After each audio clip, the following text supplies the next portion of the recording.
Alright. We're live now. How's it going, everyone? It's Mitchell Mander here. Coming at you with another Genshin stream. Seems like I'm doing a lot of content lately. Anywho, like, subscribe, hit that notification bell, all that good stuff, and join the chat if you want to. It's up to you. Don't matter to me. Anyways, we're resuming where we left off yesterday. Which means we are going to be entering this, realm. Phantom of the Sanctuary.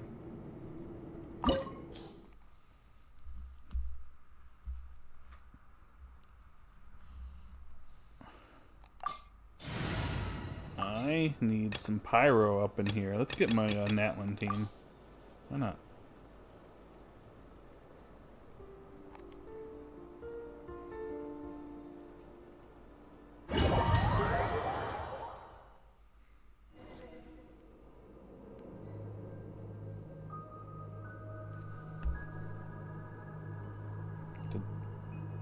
Am I having some issues? That's weird. Looks like I froze for a second there.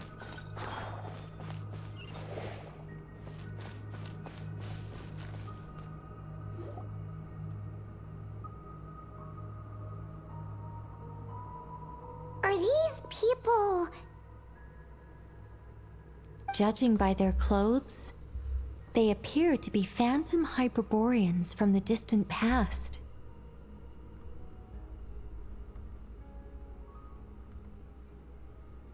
That could mean they have some clues about the moon goddess's name, right?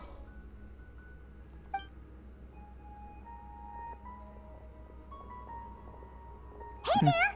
Could you tell us what the moon goddess's name is? I'm very direct, Paimon. I can't even pronounce that name. Sorry. That's probably a weird question, huh? How do we explain this? The moons are long gone, and their goddesses are dead. Their names no longer mean anything. When a new moon goddess is born, we will surely know her name.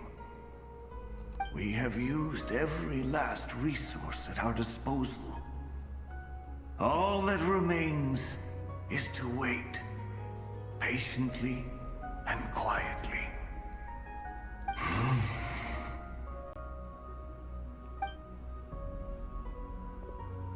Were the people of the past all this devout?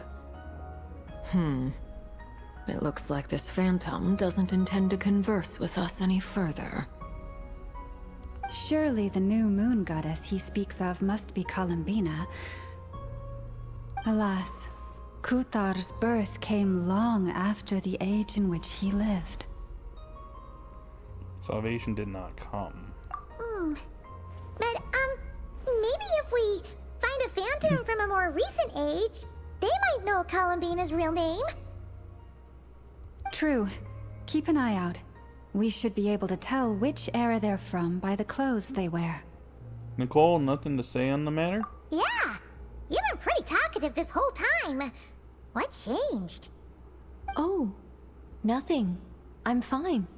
You all make good points. When the Hyperboreans speak of moon goddesses, they mean the three from truly ancient times. I can't imagine they would know anything about our current moon goddess. There once was a time when the moon goddesses blessed them greatly and protected them from harm. So, when the war between the gods and dragons plunged the world into chaos, it seems they looked once more to the moons for help, praying for a new goddess to be born. Yeah, that checks out. Let's continue on. Who knows what else we may discover.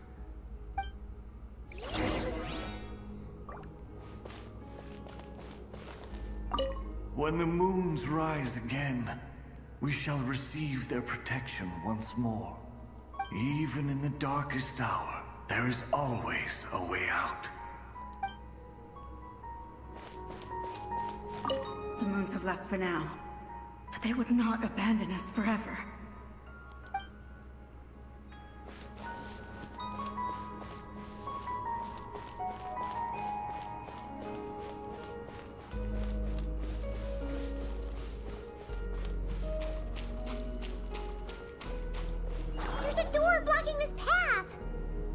Not a problem. Try this. Whoa! How did that door suddenly collapse? This device was maintaining the door's integrity. Remove the core, and the device stops working. Hello. Is this our destination? Impressive. More precisely, this is a device that will help us reach our destination. Let's go. We still have a long distance to cover.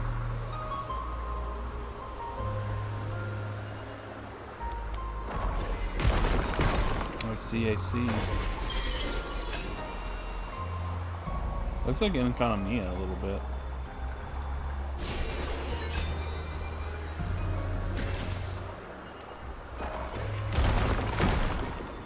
We're going a bit fast.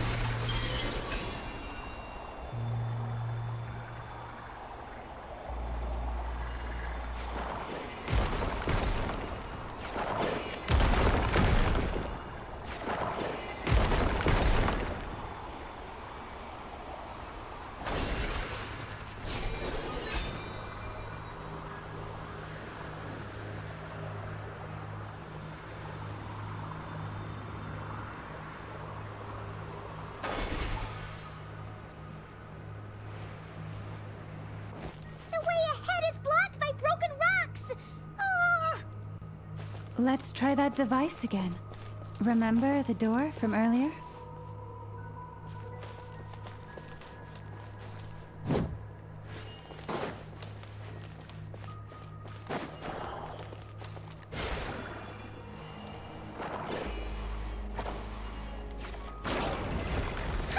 So it works in reverse, too!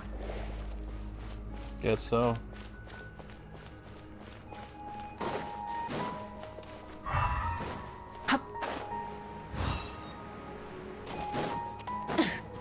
The humans we see are all phantoms, but the monsters are real.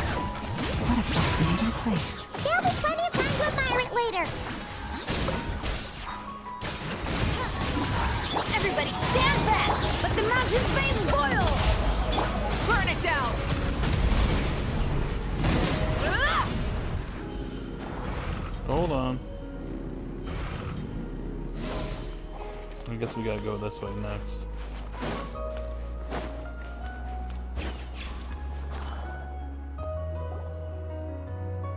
Ooh, there's a whole bunch of artwork in here. Seems pretty old. Nicole, this is probably your area of expertise. What do all these paintings mean? Let me see. To understand these murals requires some knowledge of the history surrounding the War of Funerary Flame. I shared a little of this with Lauma before.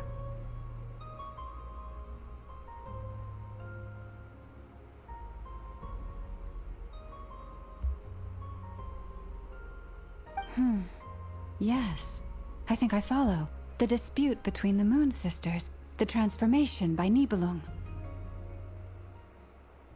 Sounds like a long story. Maybe it's one to save for when we get back. Oh no, it's no trouble. I'd be delighted to share the tale again. Alright then.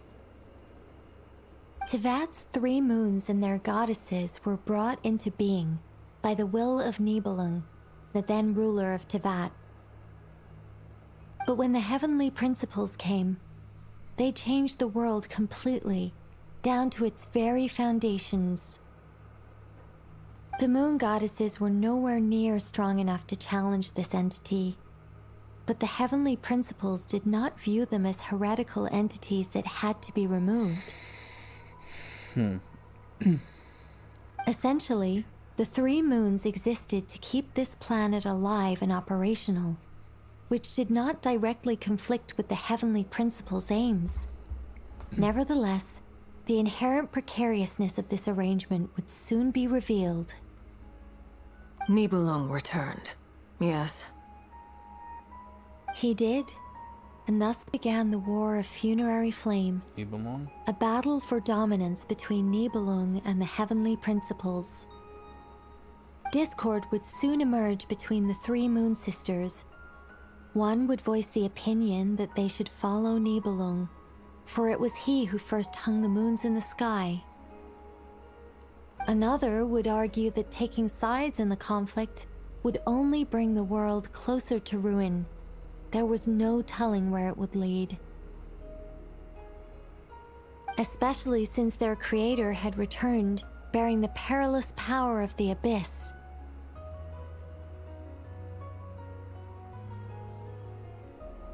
Nibelung would eventually discover their disloyalty. He had all three imprisoned before transforming the moons into weapons with which to fight against the Heavenly Principles.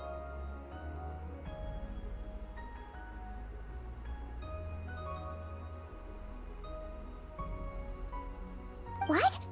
Weapons? Yes, the very moons that had once defended the planet became instruments of death and destruction, striking terror into the hearts of all living things. And although the Heavenly Principles and the three Moon Sisters had once been at peace, it now seemed that the moons posed an unacceptable threat to Teyvat. It is possible that the Heavenly Principles did not know of the goddess's imprisonment. If so, the weaponization of the moons would surely have been viewed as an intentional breach of the peace agreement.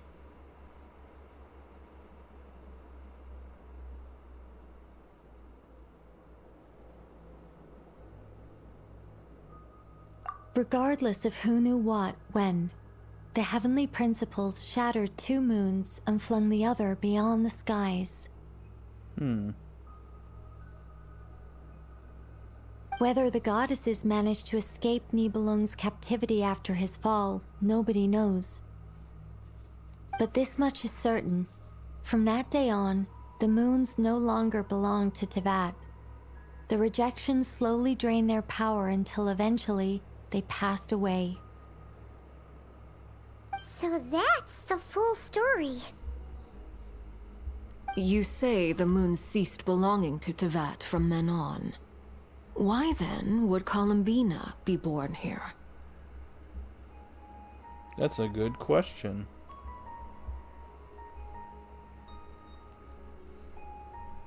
That is perhaps due to the lingering connection between the Frost Moon, which was not shattered, and this world. You could see it as the three sisters' dying wish. They never desired war. All they ever wished for was to protect this land. I see. If the final fate of the three goddesses is as you say, then Columbina faces the same grave danger. Our investigation has yet to bear fruit. We must hurry. Yeah, you're right. Let's keep going.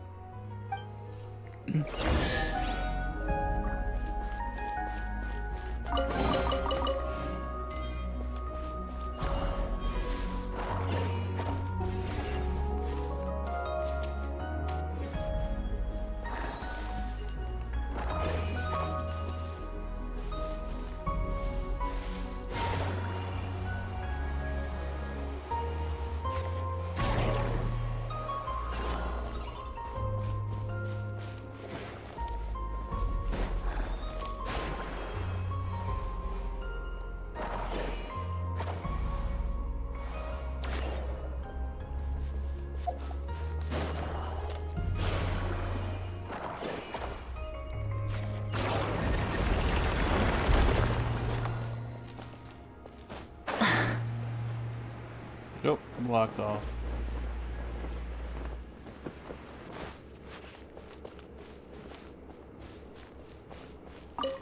Should we trust him to keep his promise?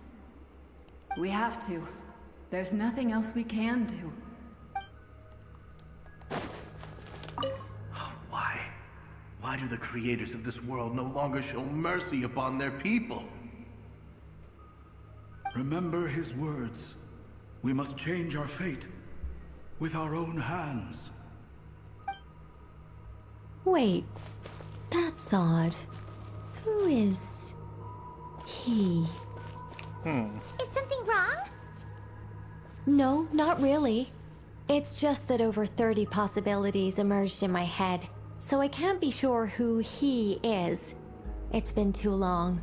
My memory isn't as sharp as it once was. Okay. 30. Wow. Impressive.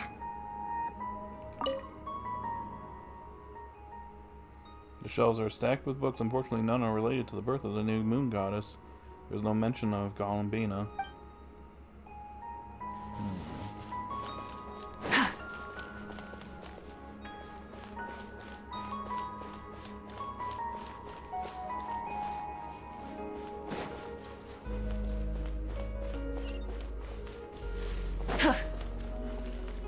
Rise with the sun!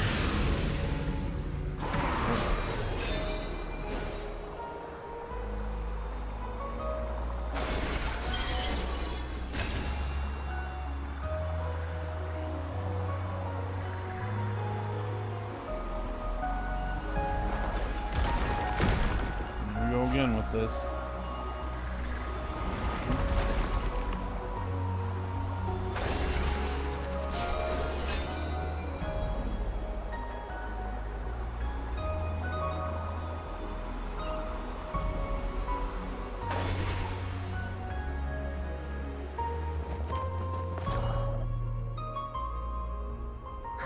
We're finally here. Guessing we'll need to activate this thing?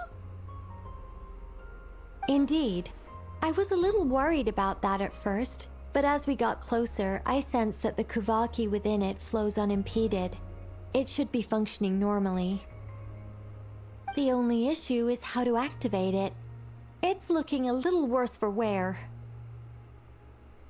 What about the cores from some of the other devices we've seen? Can we repair it using those? In all likelihood, yes. I imagine that would have been the Hyperborean's backup plan. Let's look for some cores.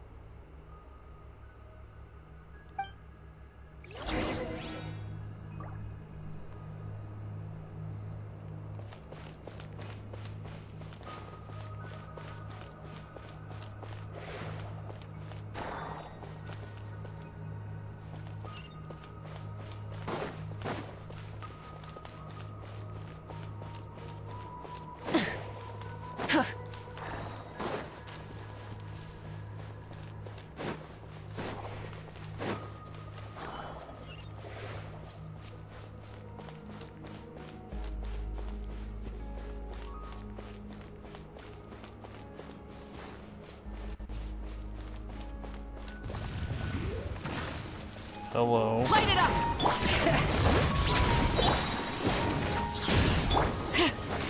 Hear the echoes of the valley! Suffer the wrath of Eastling! Fulfill our path! Pyroclastic surge!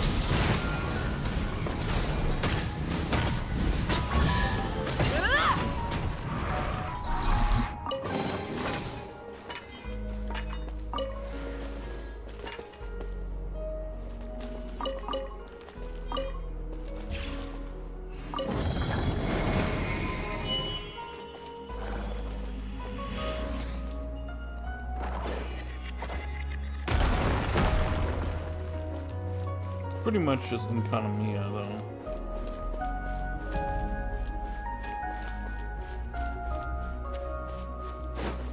Rise with the sun! Rev the engines!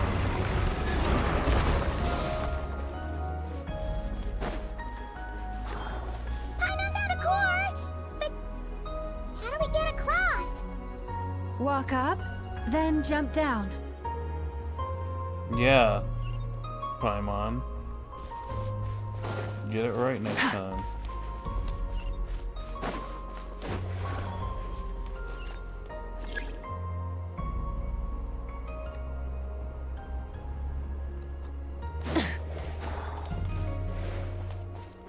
Uh-oh.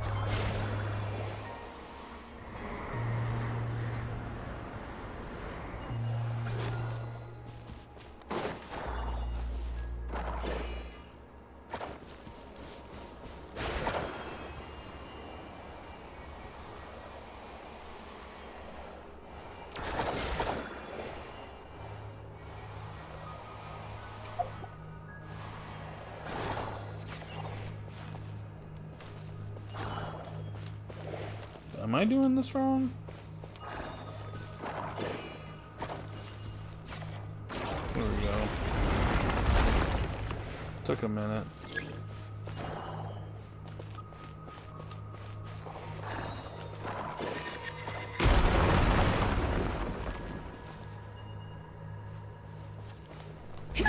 That should be enough cores.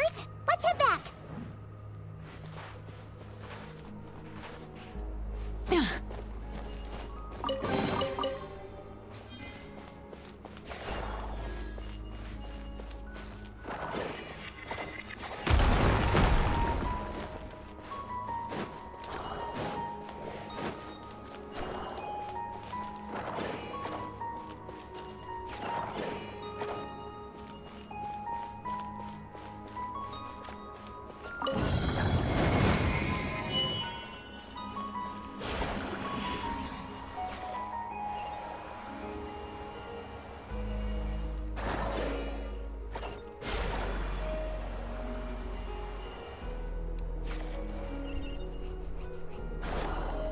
Alright.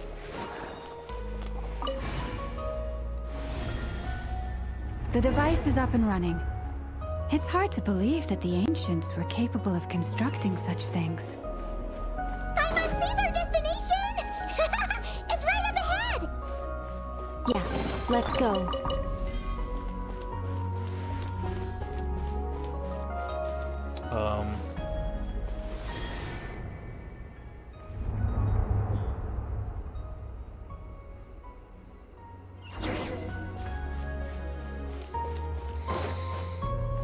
Burn it down!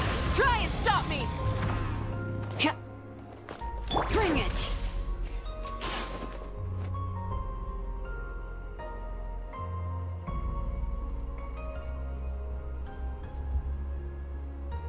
This is where the people of Hyperborea communicated with the moons. We need only place the moon marrow upon this platform on Moon Prayer Night, and we shall be able to open a portal to the moon and send our moon goddess back home. The assumption being, of course, that we can find her first. I got a question. The moon is beyond the sky, right? That's right. You want to know if it's safe there, don't you? Exactly. It might have been corrupted by the abyss. And yet, she has no choice but to return. You know this. Oh, that's not the only issue here. This is the end of the line, right?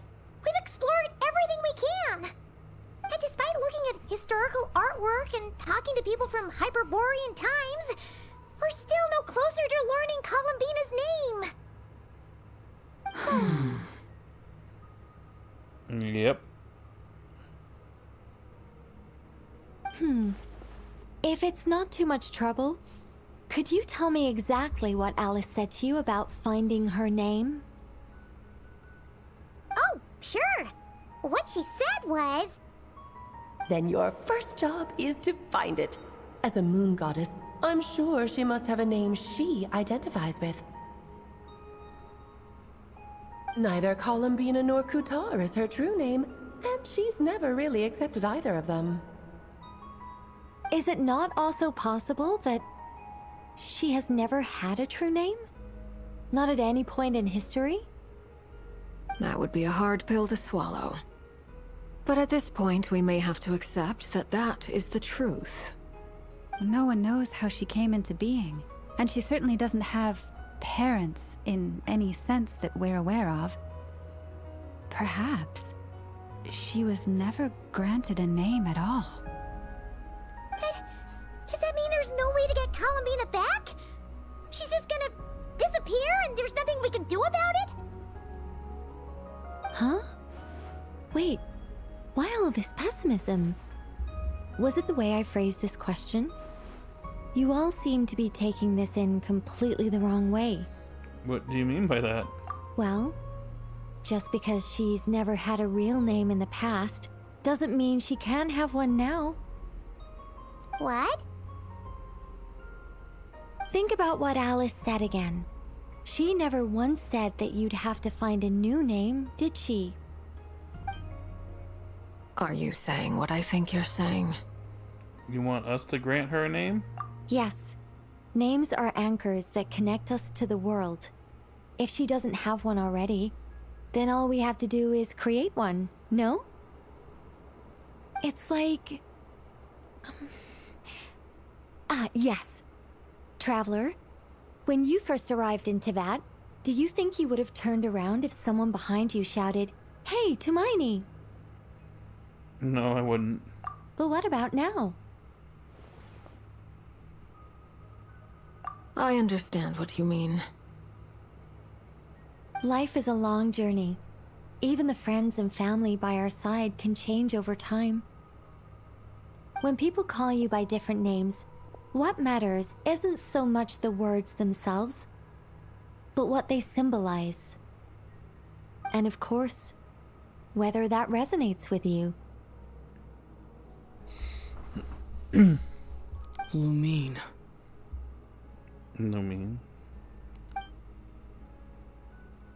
So, close your eyes and picture the moon goddess in your mind. If you were to call out to her in this moment, what would you say?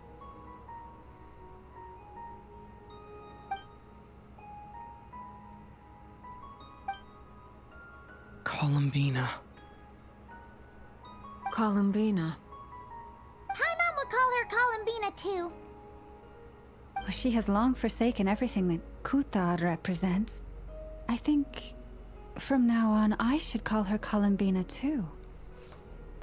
Well, it sounds to me like you found your answer. Are you sure? Is it really that simple? We haven't found her this whole time, and not for lack of trying. For a journey like this, the process is every bit as important as the outcome. Had you not searched far and wide, rejecting every other answer you were offered? How could you have come to an answer you felt was finally correct?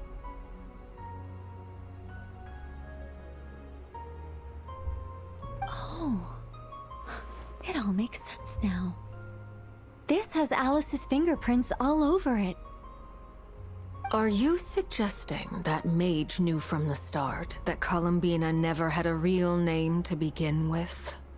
Oh boy. I can't say for sure, but I can definitely imagine her chuckling in satisfaction somewhere right now, saying, "Ah, what fun." Oh. Lama, your antlers! Huh? You should hurry. The festive moon has begun to rise. Do not worry, for when you called the name Columbina just now, I could sense that the power within was enough to summon back the moon goddess. The power within what? The name? Yes. So, the thing is... Really? What's wrong now? This is so annoying. I really want to explain how that whole thing works. Starting from the founding principles of Teyvat and... Oh, I could talk about this for hours. Oh, she's not too pleased. But... Deep breaths, Nicole. Deep breaths. You're an angel. A sober, sensible, solemn angel who has her priorities straight. Okay then. Sorry for asking. Clearly a bad call on Paimon's part. Anyway, you all need to hurry. Last thing, remember how it felt when you called out that name. Then it is agreed. By the name Columbina, we shall find her. Then we'll throw her the best Moon Paranite party ever! And at last, we will send her home.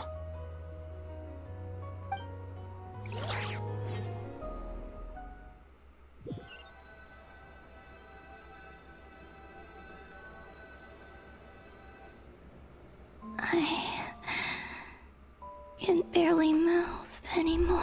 I'm gonna use the restroom really quickly.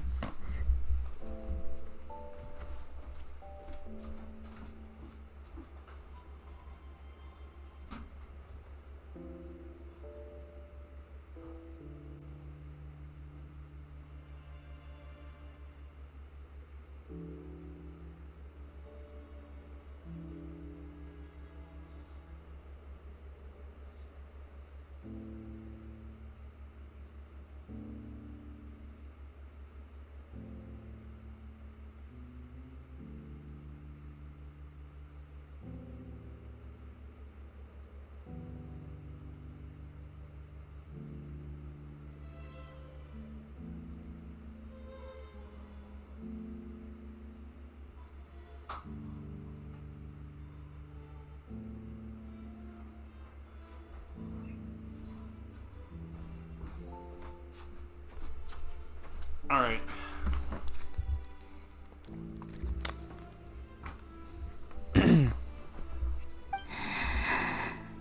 My consciousness is fading away. Have they come back out? I'd love to see them one more time.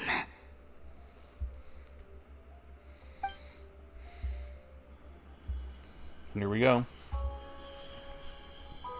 They didn't make it.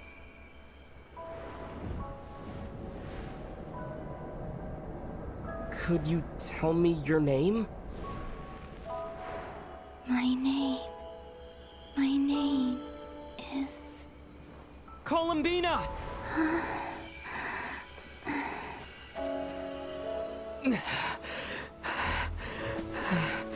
Columbina! Are you here? Columbina! That's the name you gave when we first met. And it's what I've called you ever since. Columbina. It's a fine name. I have many fond memories of Columbina, and so do all of your friends.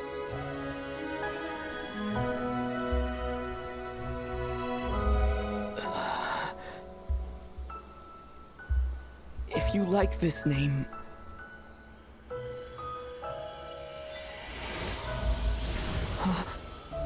Oh.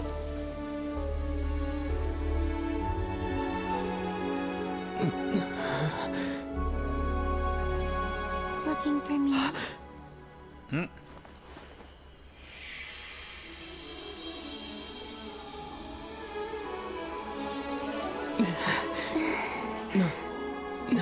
Oh. I like it. You can carry on using it. My name is Columbina Hyposelenia. Hyposelenia? Columbina Hyposelenia. That's a wonderful name. I never thought that Columbina would become my real name. But after I met you and my other friends, the things that this name stood for slowly began to change. It went from being a Fatui code name to something my friends call me. How much she's changed since we first met. She never used to share her innermost thoughts. What is it? Why aren't you saying anything? I'm just so happy for you. Thank you. So, where's everyone else? We can go and meet them very soon. Everyone went to different places to try calling your name. Great. I'd like to thank them as well. Everyone's done so much for me. Searching for my name, entering those ancient ruins. Huh? Wait, so you were... Yes, I was there. Not physically, but my consciousness was still holding on. I followed you the whole way. Starting from when? You turned around and called out my name while you were in Nasha Town. Do you remember? Oh, so that's what that was. Could have sworn I felt someone pat me on the back. Deep down, I think I knew that it was Columbina. Let's go. We don't want to keep them waiting.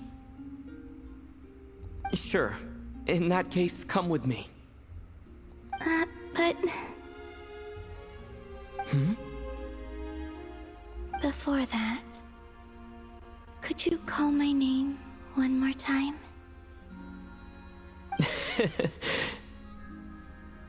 Sure. Come with me, Columbina Hyposelenia.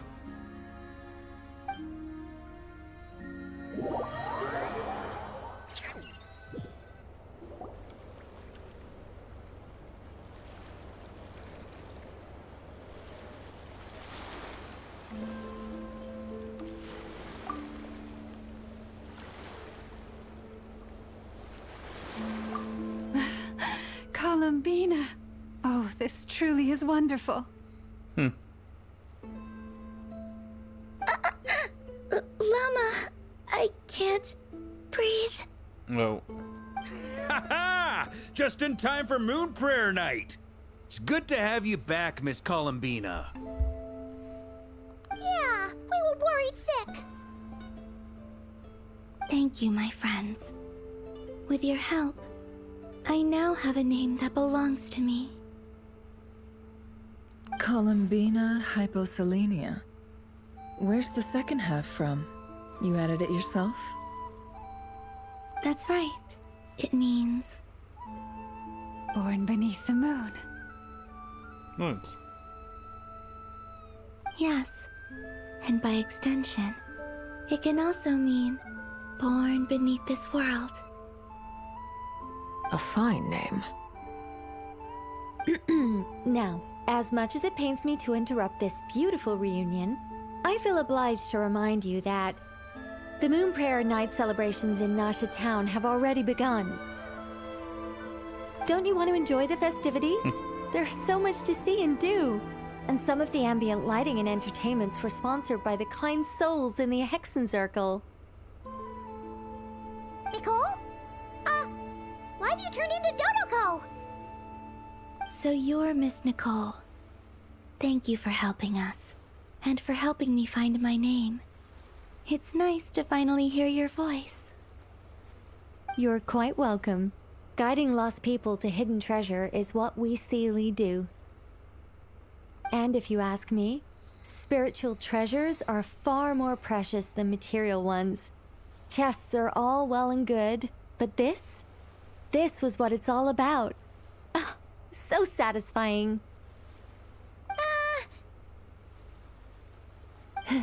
Anyway, I had to go help Alice. It seems like she ran into some trouble.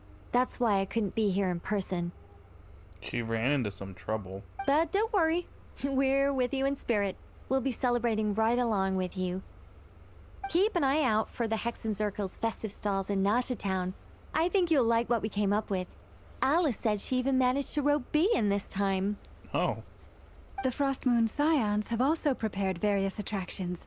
I believe Aino, Ineffa, and their crew are setting things up as we speak. On that note, Nefer, about that request I made. It's all in hand. Yehoda is on site to ensure that everything goes off without a hitch. Wonderful. In that case, Traveler? Got it. Huh? Hello? Come on, Columbina. It's time to celebrate the best Moon Prayer Night ever.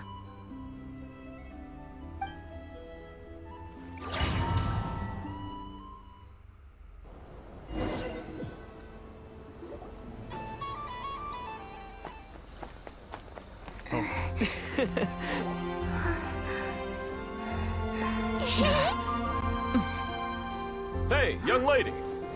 Would you like some Moon Prayer Night candy? Happy Moon Prayer Night. Oh, yeah. Cutscene. I almost forgot to say. Welcome home, Moon Goddess.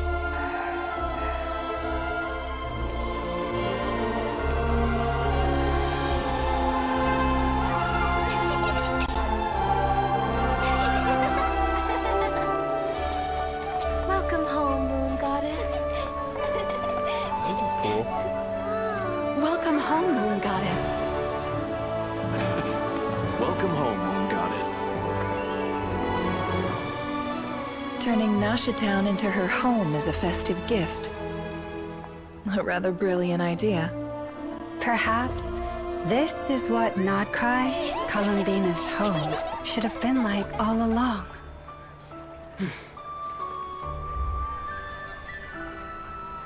Thank you for the gift.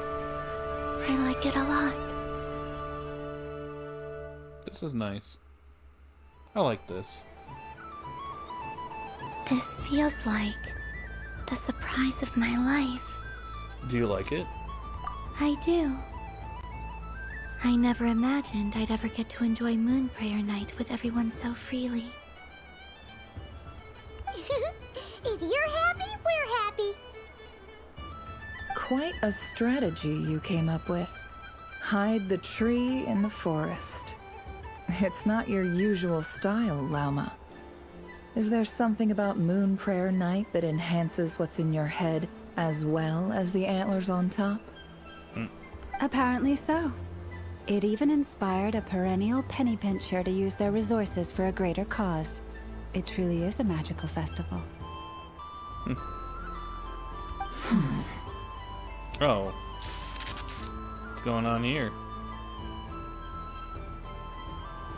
I see it now. This bickering is actually a sign of a strong relationship. Huh? What's everyone doing here? Oh! Miss Columbina, you're back!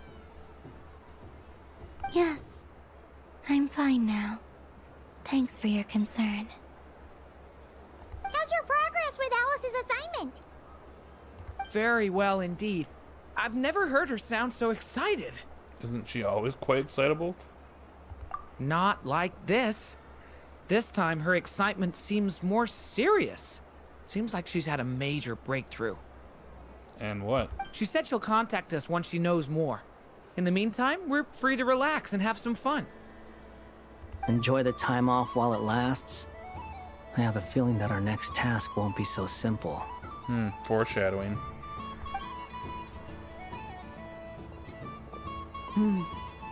I should go.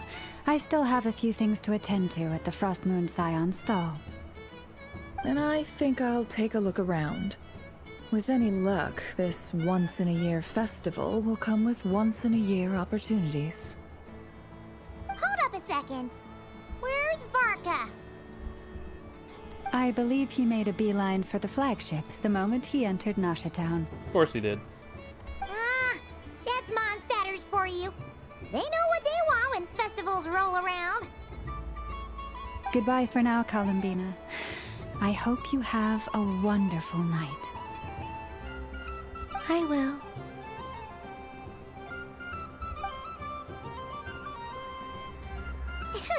Well, in that case, don't just stand there. Get out there and have some fun. You'll definitely get a warm welcome at every stall. Oh, also, take this map with you. It's a guide to the festival. Oh, hello.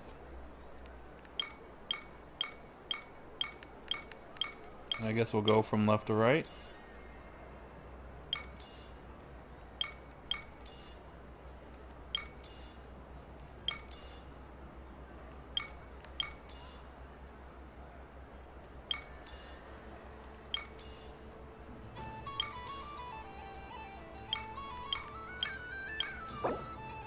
Oh, hello. Primos. The Frost Moon Scion stall is over here. Lauma's invited a whole bunch of cute animals to celebrate too. Over there is the Hexencircle section. Alice seemed more excited than anyone about this festival, so she insisted on making it a grand affair. Oh, and then there's the Nasha Town local specialties, including... Actually, forget that. Better if you go check them out for yourself. Thank you. It looks like a lot of fun. Enjoy your Moon Prayer Night. You're not coming with me? We'll be around. But don't you want to browse by yourself for a bit first? It's fine, don't worry, we'll be nearby. Yep. If you find something you like and want to try it out together, just give us a shout. We'll be right with you. Otherwise, just relax and enjoy yourself. There's so much on offer, so try to experience as much as you can. And don't forget to stuff yourself with all the delicious festival food! We'll probably run into each other while we're browsing. Alright then. Off I go. And she's laughing. Have fun. Where should I go first?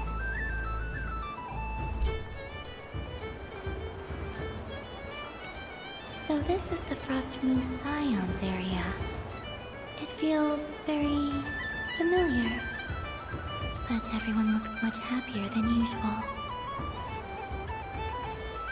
I can invite a Rhyhorn deer.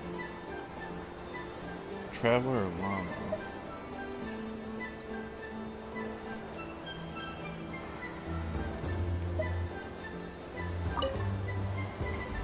If this were any other day, I'm sure it would make for a great photo opportunity. But Moon Prayer Night has rendered my antlers uncomfortably large. Doesn't it look like this rhyme-horned deer has 2 sets of antlers? Yep.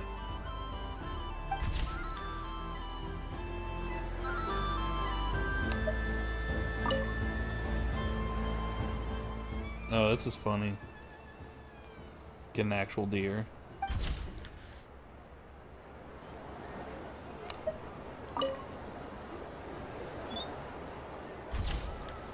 And done! Here, take a look! I think it looks quite funny. Well, Paimon thinks it's super cute. It looks like a silly chic badger and a rhyme-horned deer that's about to fall asleep. Silly in what way? Maybe I'll stand on the chic badger's side instead.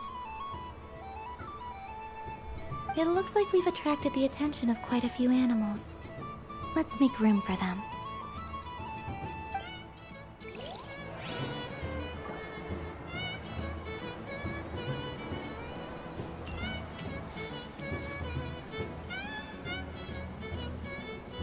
Wow, the Frost Moon Scion stall looks kind of plain, but it's pretty cool once you get into it. I don't go to Hisi Island much, but it's got that, like, old world cultural feel. And if culture means we get more festivals, I'm all for it! Looks like she's having fun. Hello, Yehuda. Oh. Columbine!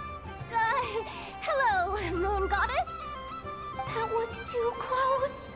I almost gave the game away in front of the staff! Oh, wait. What's the deal with her shoes? They don't make a sound when she walks! I could do with a pair of those. Do you like balloons too? Balloons? Oh! You mean those? What's so fun about balloons? I'm not a kid anymore. They're probably more up Aino's alley. That's funny. Yes. The animals seem very curious about these strange flying objects. I was drawn here by their voices. I recently learned a fun new game you can play with balloons, so I decided to come and give it a try. A new game? Hello. Welcome home, Moon Goddess. Here to buy some balloons? Yes. Could you give me a few that haven't been inflated yet? Are you sure? I guess it's not a problem, but... Yes, please. Thank you.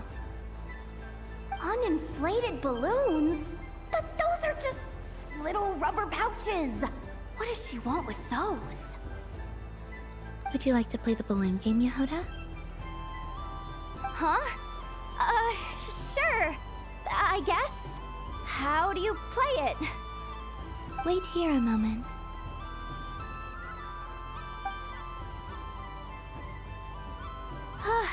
Oh.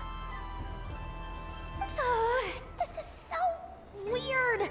What have I got myself into now? I thought I saw Columbina nearby. Uh-oh! That's the fourth Harbinger! Although she's helped us out quite a bit, she's good people, right? Is she looking for Columbina? Oh, guess that's my ticket out of here. I'm not sure my heart can take being sandwiched between 2 Harbingers.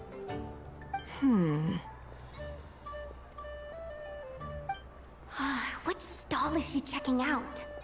Oh, it's that other Frost Moon Scions one. Try on the headgear, see what it's like having antlers or animal ears for a day. Oh. Oh, I wouldn't be caught dead wearing that stuff. So embarrassing. I have enough gear to carry as it is. Wait, what? She put it on? Yeah. Okay, she's funny. How peculiar. This would take some getting used to. I wonder if this is what it's like for Lynette. That's why she did It it. really suits you, ma'am. What is this? She was so intimidating a moment ago, but now, dang, she's really rocking those ears. How does she make them look so cool? I suppose I may as well keep them on for now. All part of the festive experience. She's coming this way. How do you do, Miss Yehoda? Oh, Oh, jeez. Don't talk to me while wearing that thing. Where am I supposed to look? Oh, hey there. I'm looking for Columbina. Have you seen her? She just... Huh? oh. There she is. Oh, wait. Is that what she meant by balloon game? Yeah.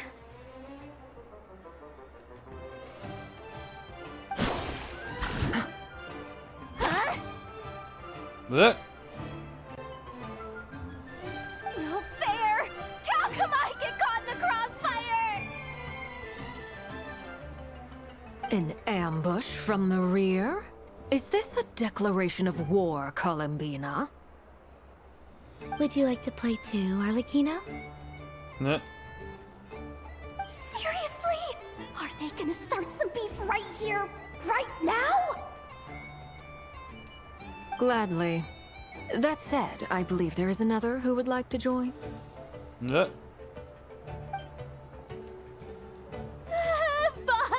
Boss Nev! Thank goodness! You've gotta get me out of here! Things are kicking off big time! Hello there. I'd like 10... no, make that 20 balloons, please. Uninflated. What?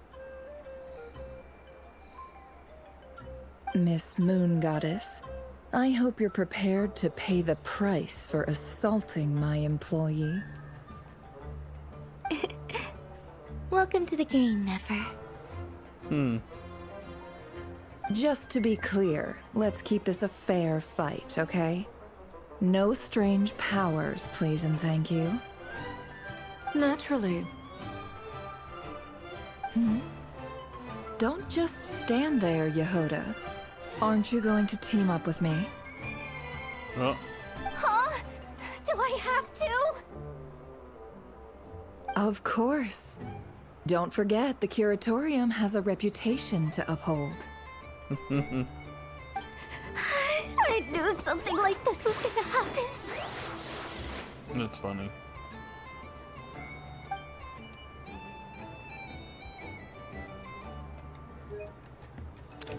Love it.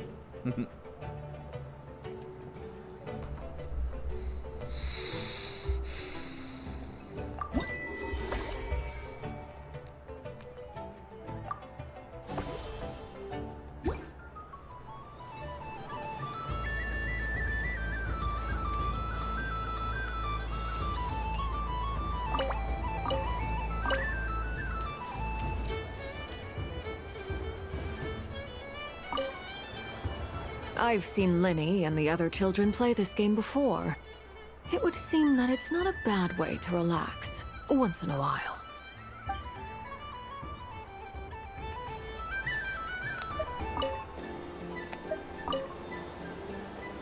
Welcome home, Moon Goddess. Would you like to try on some animal-themed headwear? I always hear Lauma saying how heavy her antlers are. I wonder how it feels. Let me give it a try. Oh my! It really suits you. Nice. It's a little itchy, and it's hard to turn my head. Should I keep wearing it?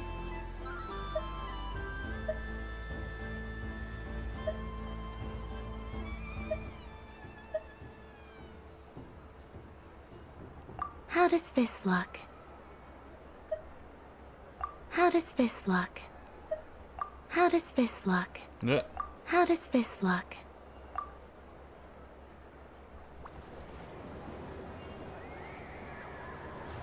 I like the cat ears.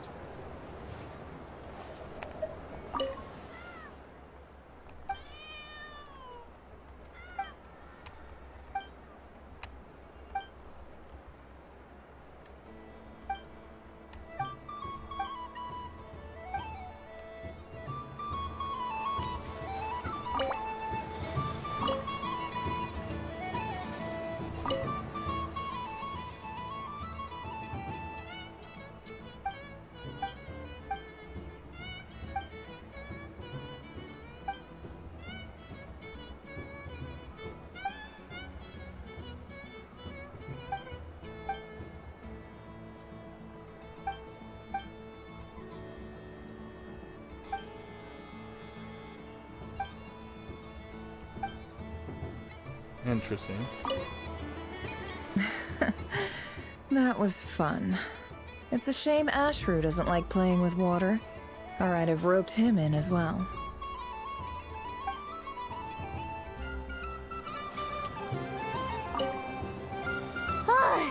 I just had a water fight with 2 Fatui Harbingers.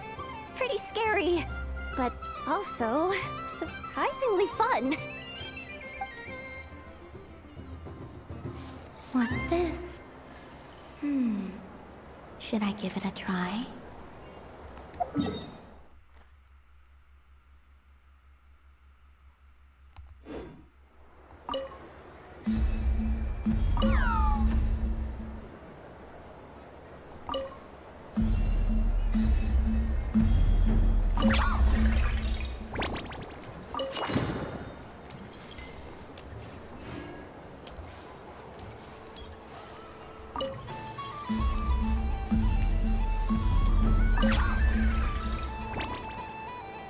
That's it? Okay.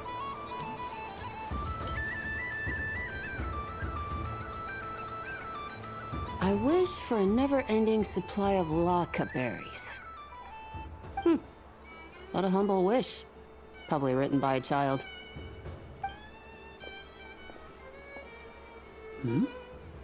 Is that Lama the Moon Chanter?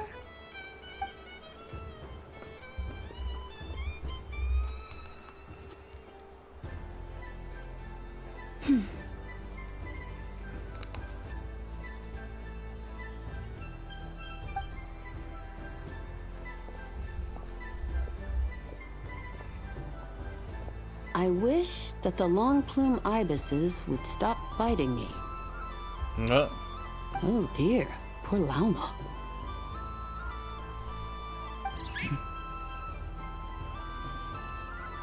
All right, I'll write that one down for you.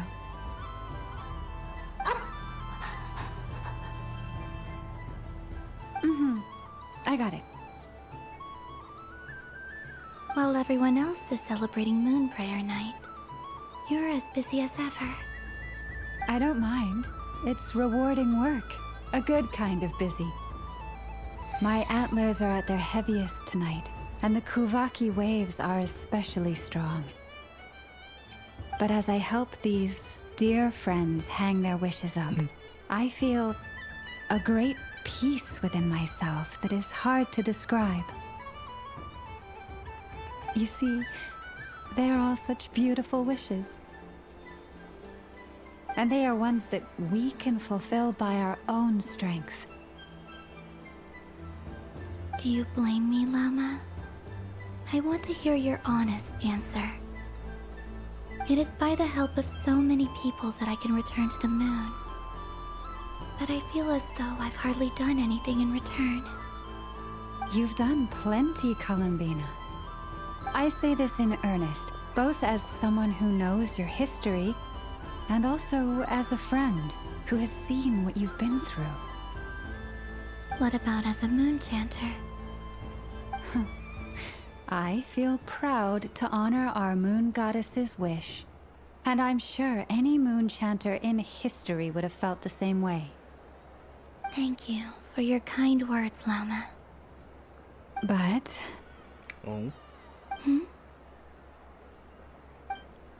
Since you asked for my honesty, I won't lie to you. My feelings are mixed right now. Besides pride, I also feel... I suppose it's a reluctance to let go.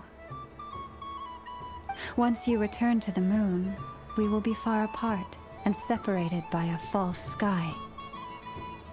I'm sure those of us left behind will gaze up at that sky, yearning for the moon once in a while, just as you used to do. I will miss you, Lama. I will miss you all. I hope to stay in touch. I will try and find some way to send messages down from the moon. Perhaps you could use Kuvaki. I've heard Yehoda say that signals can be sent using long and short waves, or strong and weak lights. That sounds a little complicated. What if we forget what the signals mean? We could prepare a codebook beforehand, but... You're right. It wouldn't really suit you. Still, whatever happens, I believe that you will find your own unique way of communicating with us. And now that I think about that, my heart feels lighter. Because you trust in me? Yes. I have faith in you, and in the power of truth.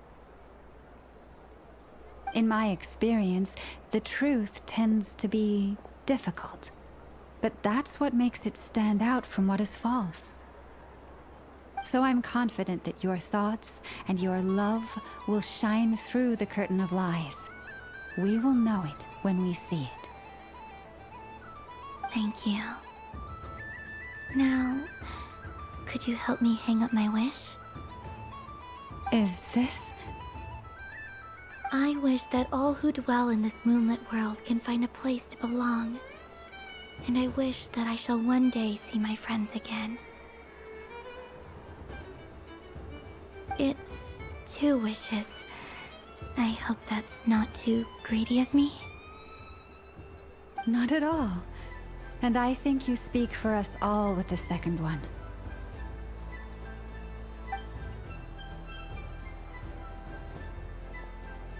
I shall continue to pray until the day that all of these wishes come true.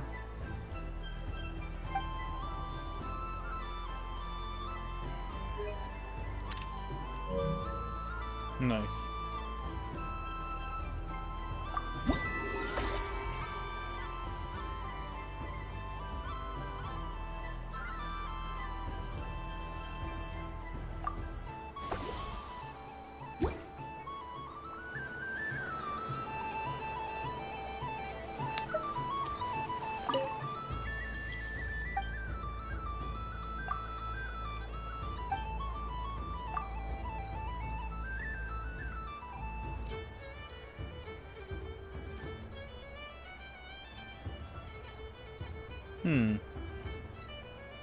Paimon?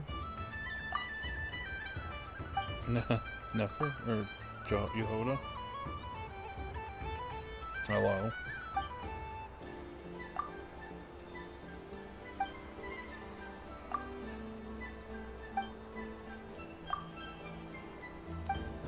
Yeah, that should be it. Yes. May everyone's wishes come true.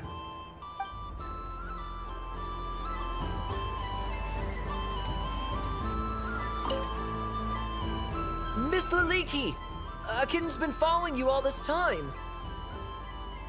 Oh, so it has. Hello there, little kitty. May the moon light your path. Did Lady Llama send you? Or was there something you needed?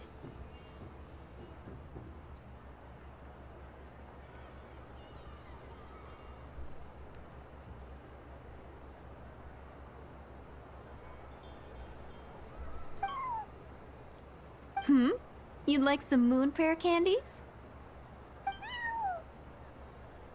No? I believe it wants that box. The one with the moon prayer candies in it. Oh, I see. Here, kitty. Come on. Here you go. Thank you, Lady Huh.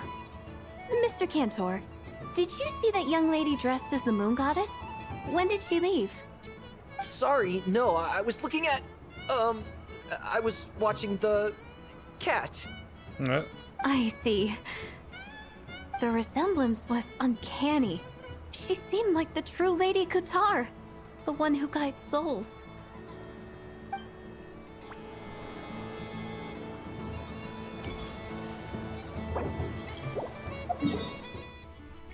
Alright. Be right back.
Sunny days!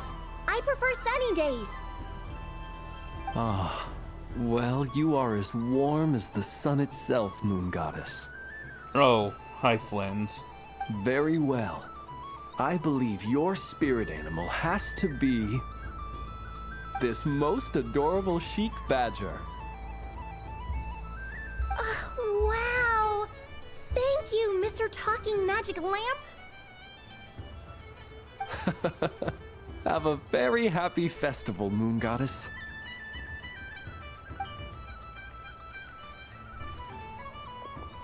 Flans? That's you, isn't it? Shh. It's our little secret, my dear traveler in Paimon. Yep. Okay, sure, but why are you here selling sugar sculptures? Everyone celebrates in their own way. After gazing into the abyss and spending time around gravestones all year, what better way to relax than to see sunny smiles on the faces of the living? Besides that, I like to think of myself as a fair judge of character.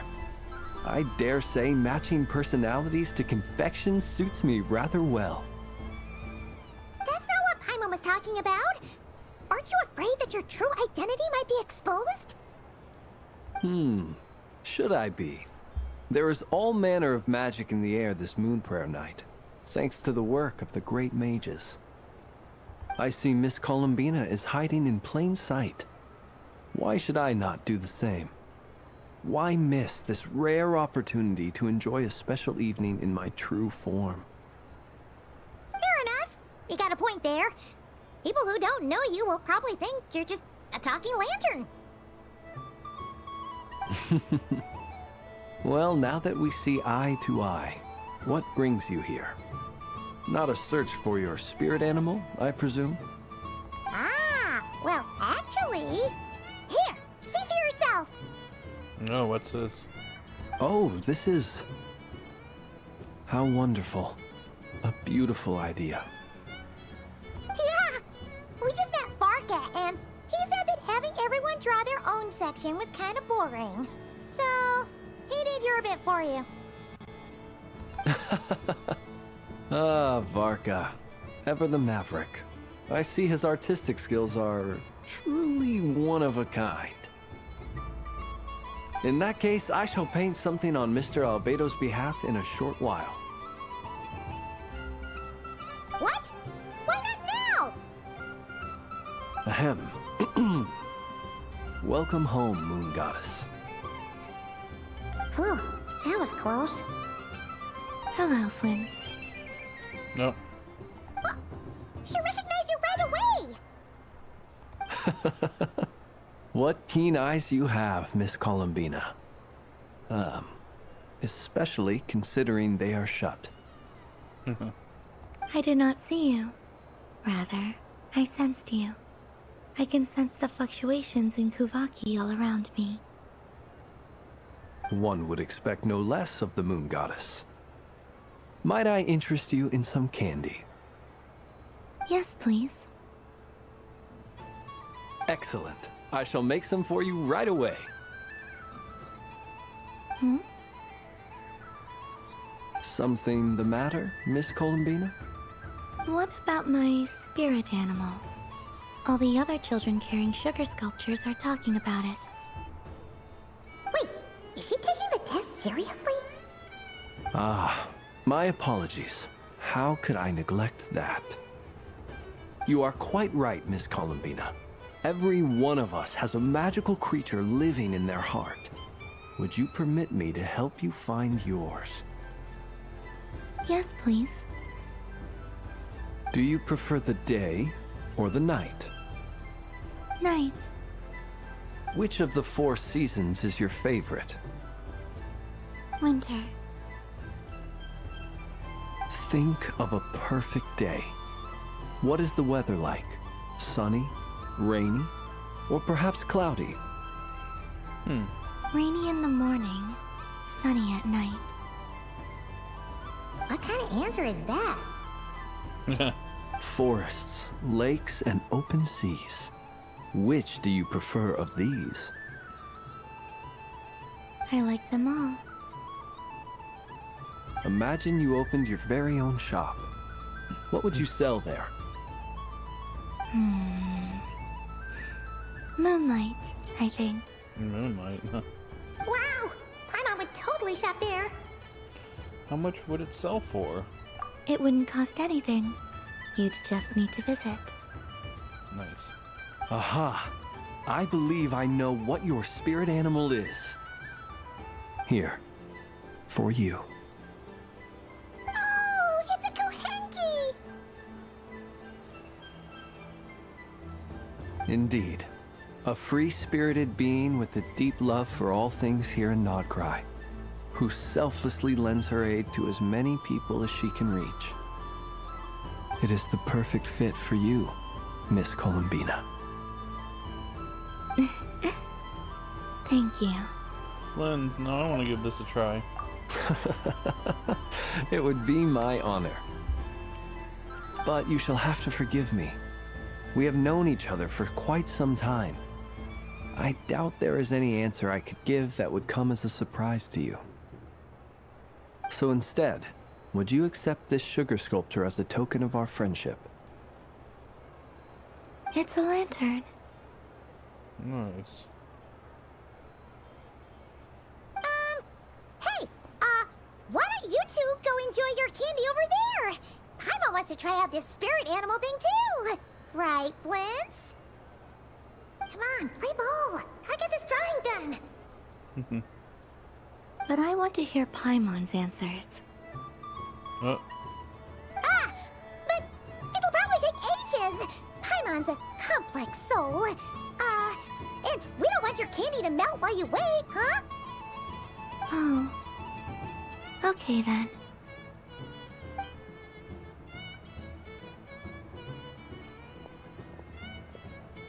Phew.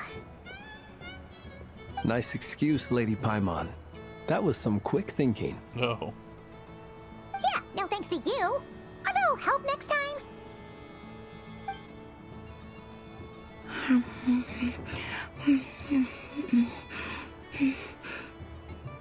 It's sweet. Is that Lockaberry? I wonder what flavor the Traveler got. This way, this way! It's the candy-selling lantern! I'm coming! Of course. Traveler, maybe we can share? Share? Oh. Yes. I found out recently that people share their food sometimes, so I'd like to try it. Or is that a no? Oh no, we can do that. Just don't take too big of a bite. Thank you.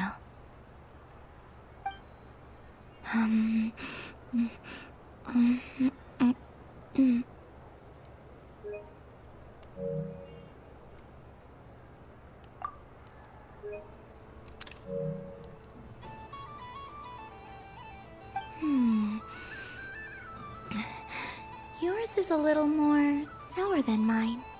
Here, you try it. I'll just have a little nibble. Don't mind if I do. Amazing. What is?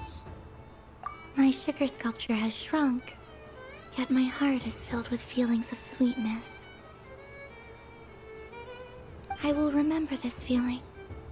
Would you like another bite? Sure.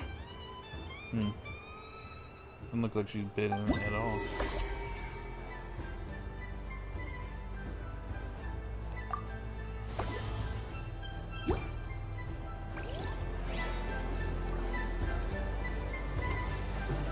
Something about festive lighting always has a way of putting the warmest smiles on people's faces.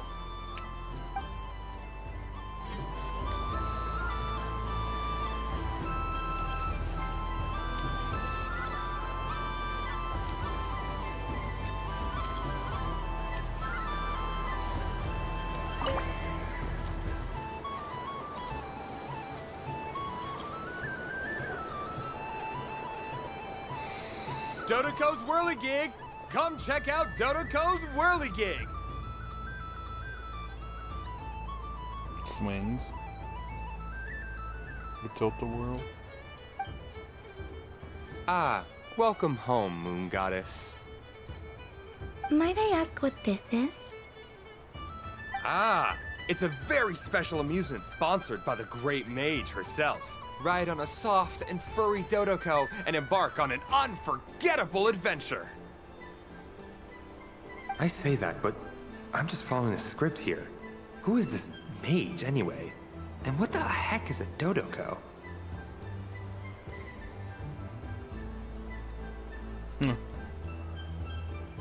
I'd like to ride. No problem. But, are you by yourself? Is that not okay? Oh, no, it's fine. It's just that each Dodoko can accommodate 2 passengers. Would you like to bring a friend along? Sure. My friends.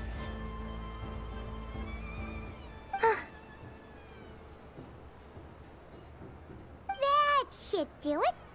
Now, we just need to get everyone else to draw something on it too. But we gotta keep it a secret from Columbina. Traveler, Haha. Yes? I want to go on that ride.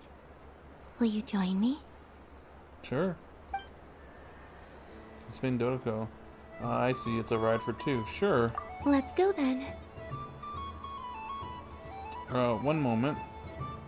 Don't worry. Paimon will do the rounds. You go have fun. Thanks, Paimon. Hmm? Nothing, let's go. All right. I think we have to wait in line over there. Please take your seats. For safety reasons, you mustn't try to leave the ride before it comes to a complete stop. All right, you're all set. I wish you both a wonderful journey.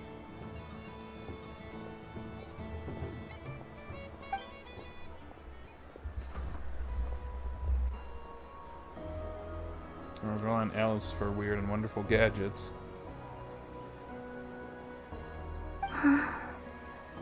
What did you think? Not bad. It reminds me of riding a moon lane. Sometimes, the Kuhenki circle around me like this, playing their beautiful melodies. Oh, that sounds so sweet. Yeah. I'm going to miss them.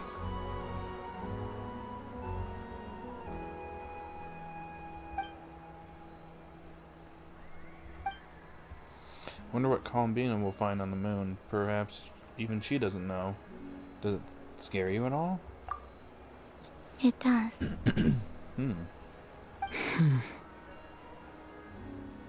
I've felt scared in the past, too. But this is a little different.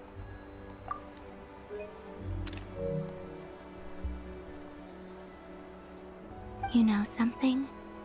I got to see a lot of fascinating things during my disappearance. I saw how the Frost Moon Scions act around their families. So different than how they used to act in my presence. And I also saw how they interact with their friends. It made me curious at first. Why do people act so sincere when they're worshipping gods, but save their truest, warmest feelings for each other? Slowly, I came to realize that it's because they trust one another. They know, deep down, that they'll be accepted for who they are. All of it. The good and the bad. Your friends accept all of you too. I know. I knew it the moment you started calling out my name.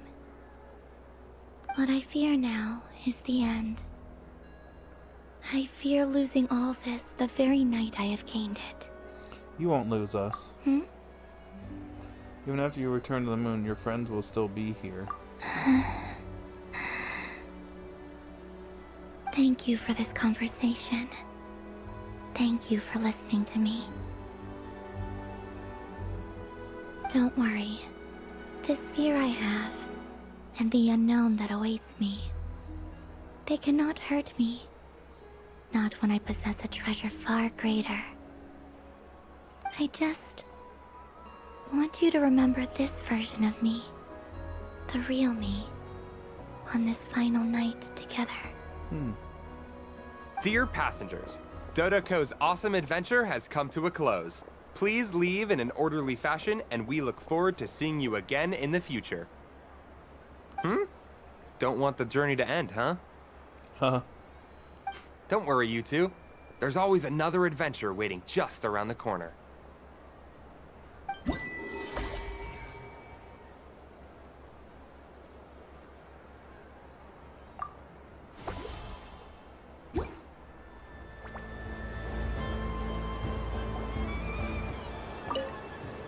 Dodoko's Whirligig. Come ride on a soft and furry Dodoko and embark on an unforgettable adventure. Of course, Moon Goddess. This way, please. Let's go on another ride. Oh, that's it? Yeah.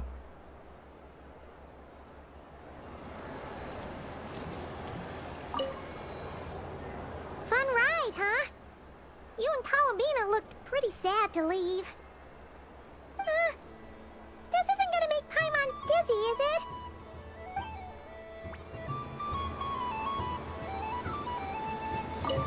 That was just the same conversation. Fun ride, huh?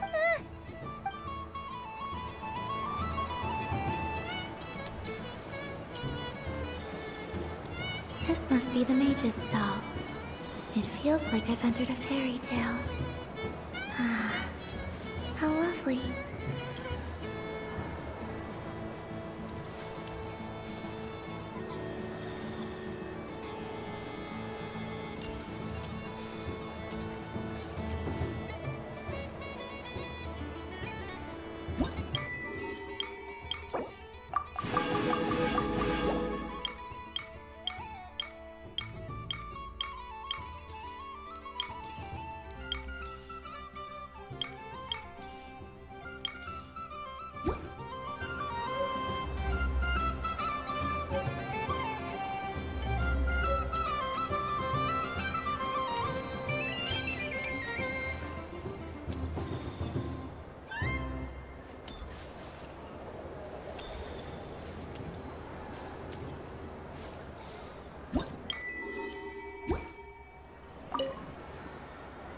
Welcome home, Moon Goddess. Oh, you're the genuine article. Alice was right. This Moon Prayer Night was worth watching after all. Another one that talks. Greetings. Pleased to make your acquaintance. I am the Hexenzirkel member they call B. Barbeloth Trismegistus. Columbina Hyposelenia. Pleased to meet you too. Hyposelenia.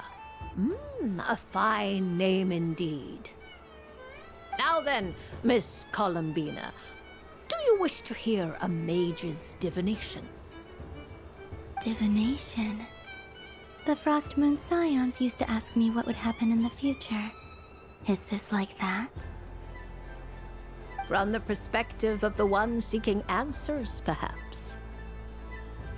As you look to your journey ahead, if you seek to understand the unknown, resolve your doubts, and soothe the confusion in your heart, divination could be for you. The unknown's on my journey. Of course, if one wishes to peer into fate, then hydromancy is the more precise option. But that is a complex affair, and to relegate that majestic art to the status of a festive amusement would seem somewhat uncouth. Besides, it is sometimes better to not know fate with great certainty. Hence, I shall use the suitably festive Luna Arcana to tell your fortune instead. It is more popular with the youth in any case. Lunar Arcana. Lunar Arcana? Indeed. Unlike hydromancy, this will only display possibilities and trends. People like to think of themselves as creatures of agency and free will. Peering too far and too clearly into the future is detrimental to both body and soul. I'd like to give it a try. Of course you may. Come then, take a seat, Miss Columbina.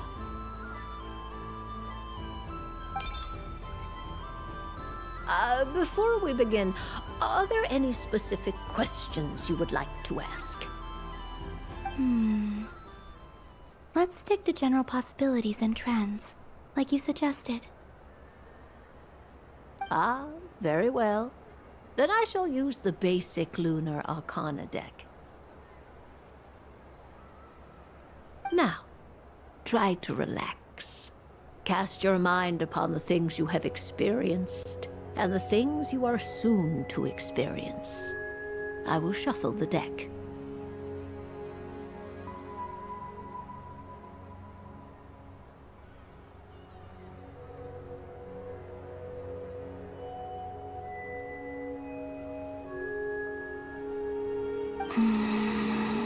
This music?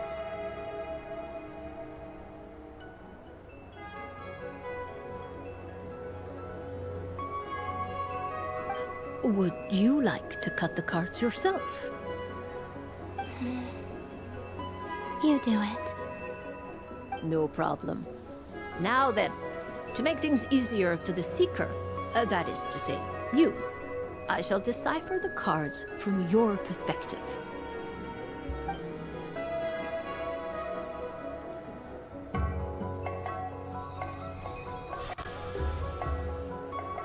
Please, draw the first lunar arcana. This represents destiny and is the foundation for the divination as a whole. I just realized this is the Imaginarium Theater music.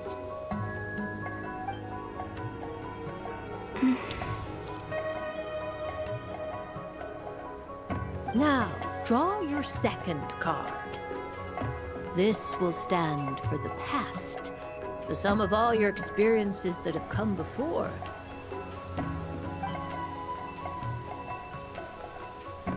And now the third arcana. This is the present, your interpretation of the current moment.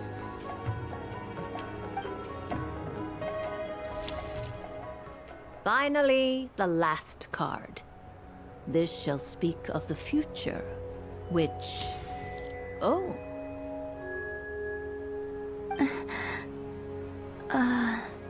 Kuvaki Pulse? Fascinating. I've never encountered this before in my role as a diviner. Something has exerted an influence upon this card, causing it to leave its designated position.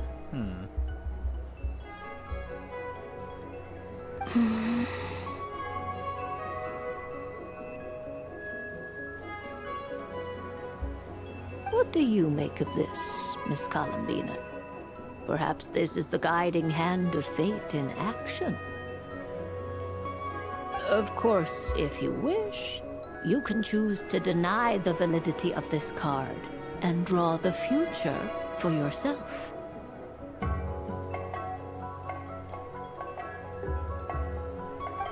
No, it's fine. Let's go with this one. A bold decision. I must say I'm looking forward to the results.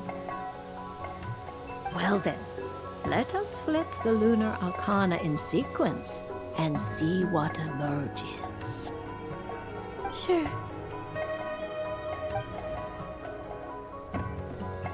First, destiny. No surprises here. The card that represents yours is the moon.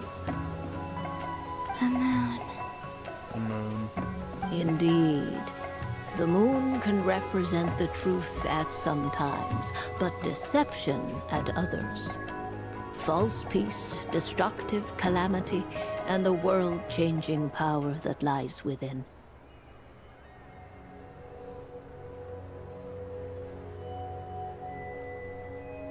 When the moon is placed on the destiny tile, it indicates that your destiny is not what it may appear on the surface.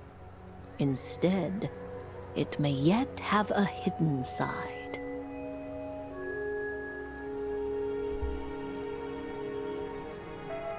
It symbolizes a journey through the fog, fraught with uncertainty and deception, where one must face inner challenges head-on.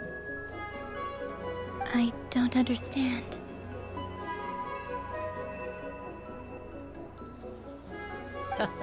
Patience, my dear. This is but the first card, which serves as a basis for the interpretations that follow. Our divination will only grow clearer from here on out. Now then, flip the second card, the one that speaks for the past.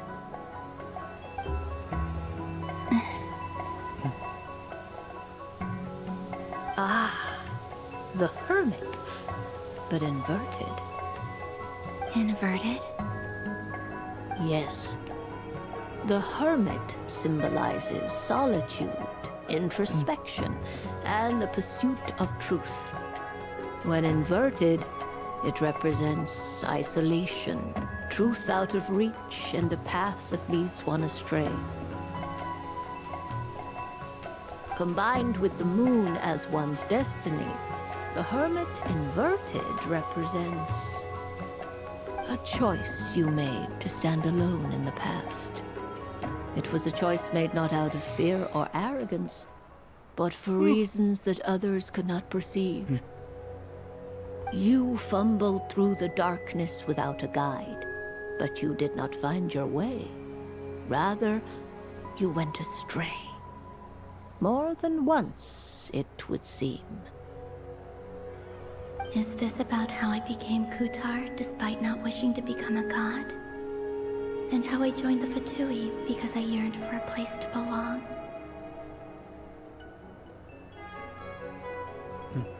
I suspect only you know the answer to this question. All is not lost. The past is in the past, and so it shall remain. Shall we look into the present now? Oh my. The Lovers. The Lovers? One of the most interesting Luna Arcana. What does this one mean? This means that you have had an unprecedented emotional experience. The joy of finding your soul becoming intertwined with that of another. A precious and wonderful thing indeed. It's true. I've made a lot of friends recently, and they are very good to me. I like them a lot. That sounds lovely. I am most delighted for you. The Lovers can also represent important decisions, perhaps related to a parting of ways. Now, if I were to guess... Yes. I returned to the moon. I understand. Parting with friends is never easy, Columbina. But rest assured, this is not the end of your journey. There is always another story waiting to be told. The future always lies ahead. The future. Well now, it's finally time to flip this most mysterious of cards. Why did it appear? And what does it wish to tell you? I'm ready. Very well. Flip this card and see what lies on the other side. Alright. Miss Barbaroth? What is it? This card is death. Oh. That doesn't sound very good. It depends on how we interpret it. It is true that it can represent an agonizing death, a complete and utter end, but at the same time, it can also represent rebirth. Do not forget that your destiny card is the moon. That lends your future many different potential meanings. If death spells the end, is it unavoidable? As I have said, divination can only display general trends. It is a rough guide, but it does not show predetermined outcomes. Allow me to summarize it for you. In the past, you may have lost your way, but now you have gained new connections and new strength. You now face an important decision, one that may bring about a great change in what is yet to be. This change might, in turn, be the end of all things, or their beginning. But remember, everything is subject to change because of the moon present in your destiny. You must see the truth clearly and face your innermost thoughts. The truth. My innermost thoughts. Thank you, Miss Barbaroth. Don't mention it. Some people dislike divinations, for fear of glimpsing an ending to their story that they wish was not so. But I can see that you're different. The result of this divination will not sway your decision. This is a rare quality, and one that diviners always hope to see in the seeker. We are here merely to guide, not to exert undue influence. I understand. Go then and illuminate your future, Miss Columbina. The moonlight that shines from you now is most captivating.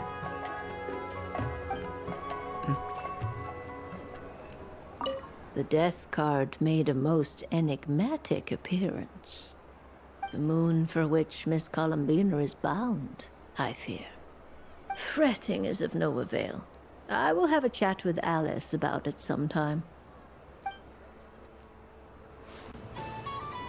That's ominous.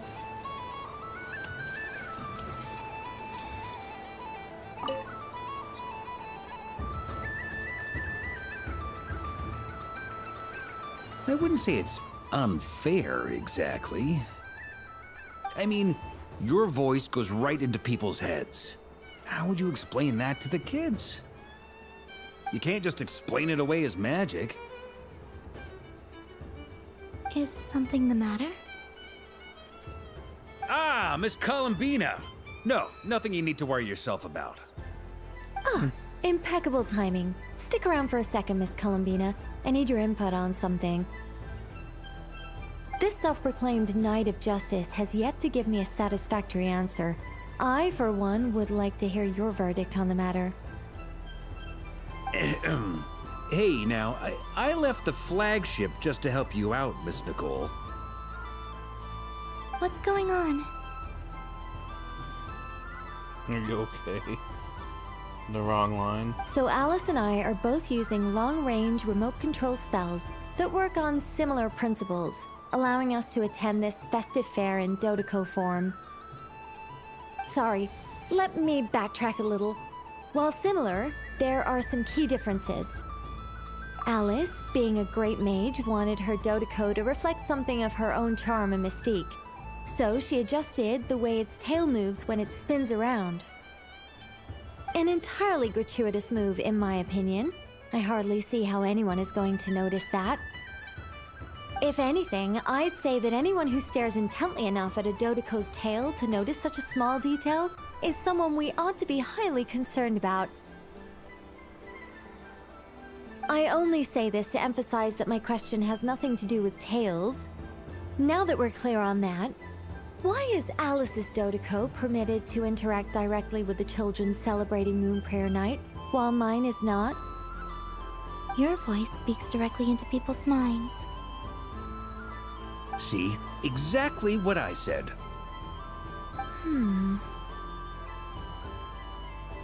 Miss Nicole? Oh. Uh-oh, here we go. Ugh, I can't stand it. I know that probably makes me sound like a whiny child acting out in front of their parents. And it's a little embarrassing now that I think about it.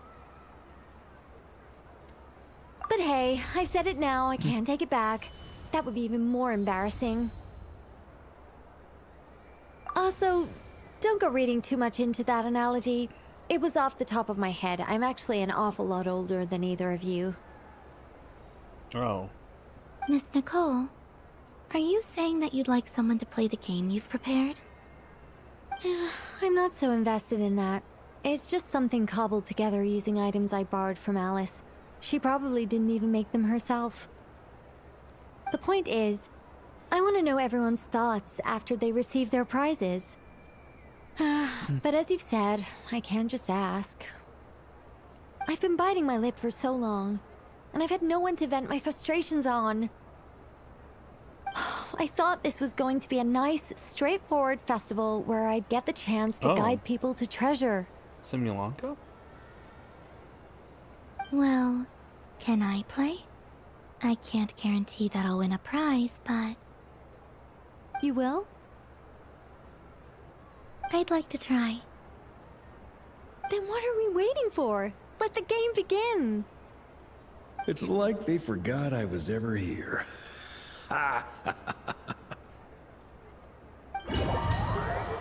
What?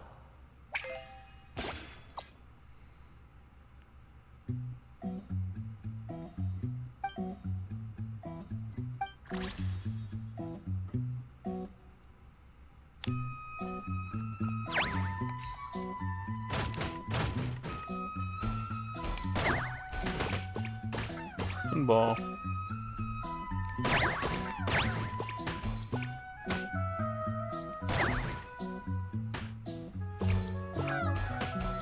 want that coin.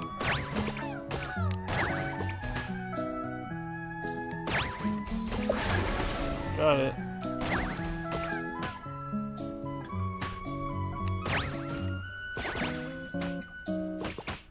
Multi-ball.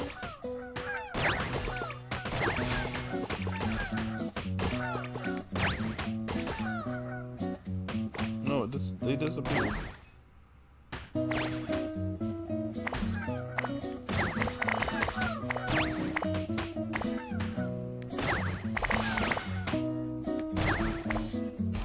This is kind of fun.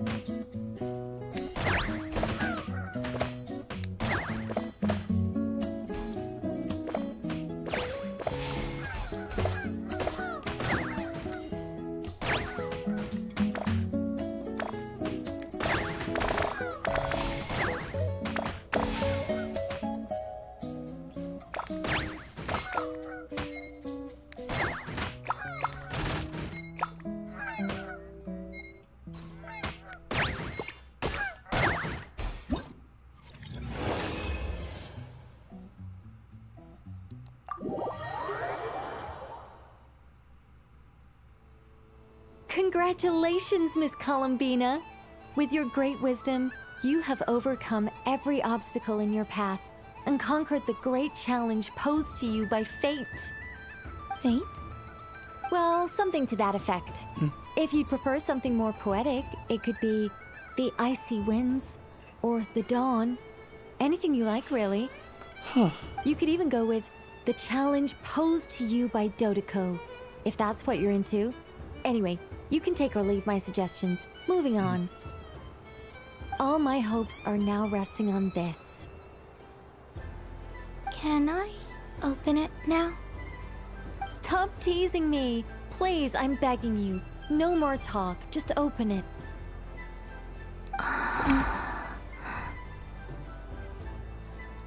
Wow. What a lovely sculpture. Classic and cute at the same time. Thank you, Miss Nicole. I'll always treasure it. Ah, there we go. Music to my ears. You have my sincerest gratitude, Miss Columbina. Thank you for sharing your precious time with me and fulfilling my wish. Don't mention it. You've all done much to help me. And still, I'm the one receiving all these gifts.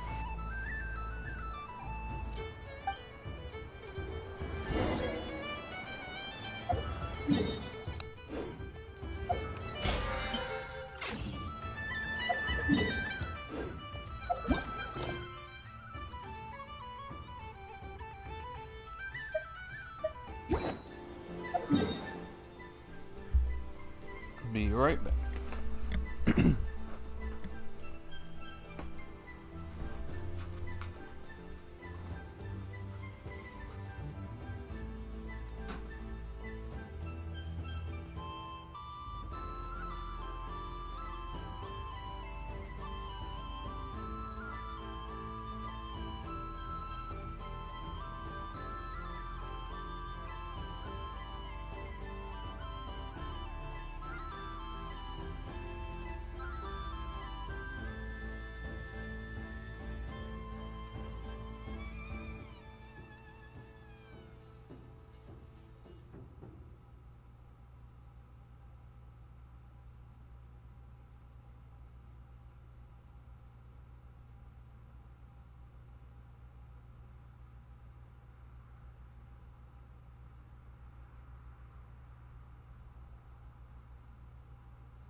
Alright, Alice, what do you got for me for the next 10 minutes?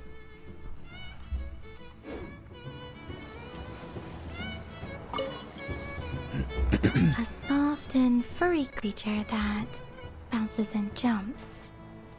Welcome home, Moon Goddess. This one talks too. Allow me to introduce myself. I am a Dodoko from a distant archipelago, the most mischievous of all my Dodo brothers and Dodo sisters. A golden apple? When the going got tough, I powered through, and when I met obstacles, I boomed them away. That sounds like a lot of fun. Doesn't it just? Oh, but then the trouble started. Recently, I found a lovely beach, the same beautiful jelly color as my hometown, and so I dove in to have a look. Only to find it overgrown with seagrass and nasty little spiky fish everywhere, looking to turn me into a Dodoko kebab. I made it back to shore by the skin of my teeth, but my tail was sorely hurt.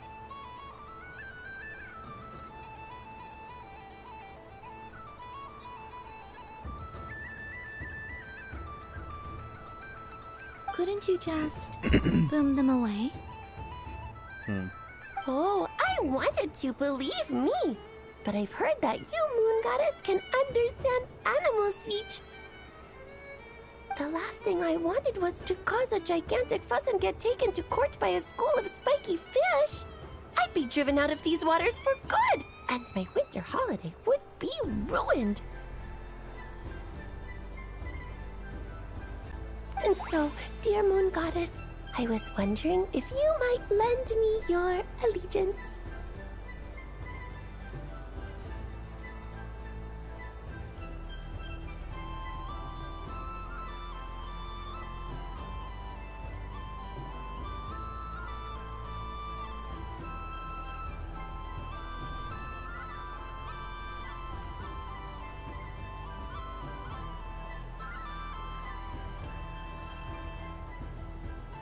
Are you roping me into a crime?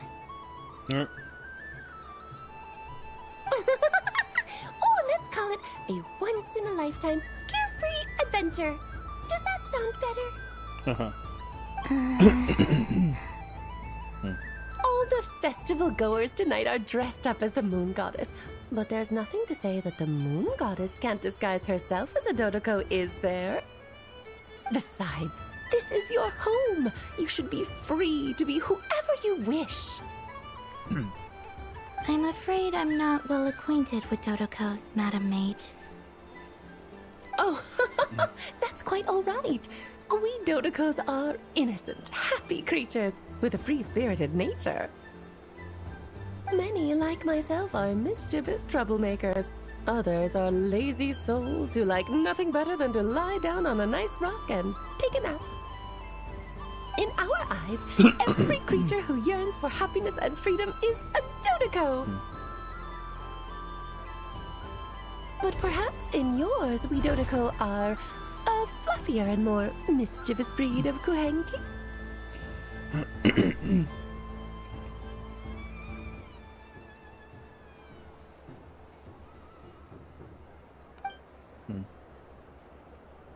Kuhenki. Yes, that is a much easier image to follow.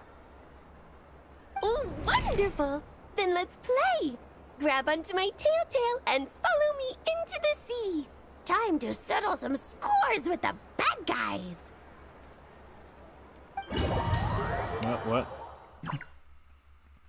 Oh, this? I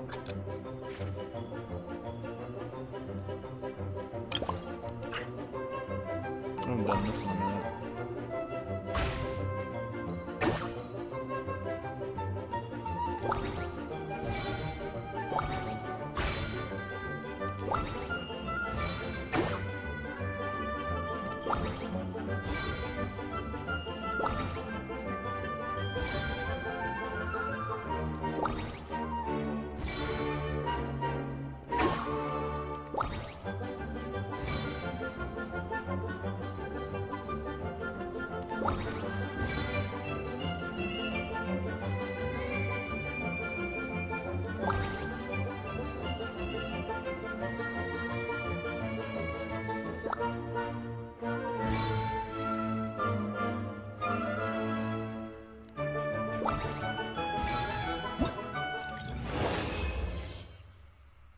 There we go. Ooh, a remarkable talent! So, what do you make of it? The use of Jumpy Dumpties doesn't come as naturally to me as Kuvaki, but their unpredictability makes it fun. I think they call this... novelty? Indeed! And how did it feel blowing those pesky nuisances away? Not bad.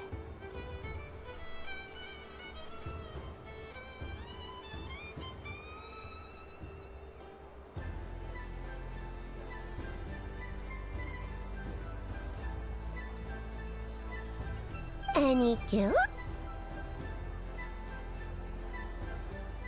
Hmm? What do you mean? Oh, wonderful! Lovely answers to all 3 questions. You've passed the safety test. Now I can give this special bomb to you as a souvenir. A bomb? Remember, if you find any meanies living on the moon, you can use this to boom them into oblivion. I will.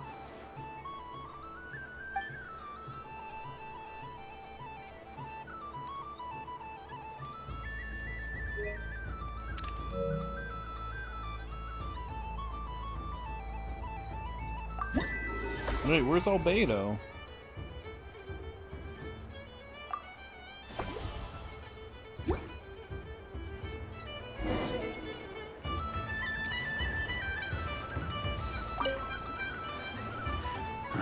It'd be rude to just leave without saying anything.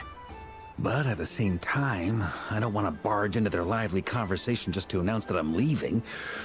I guess I'll just wait a little longer. Huh? Albedo? This sketch is for you, Grandmaster. Oh, a gift for me. Thanks. Let's see what you've done for me. The North Wind left in a lurch.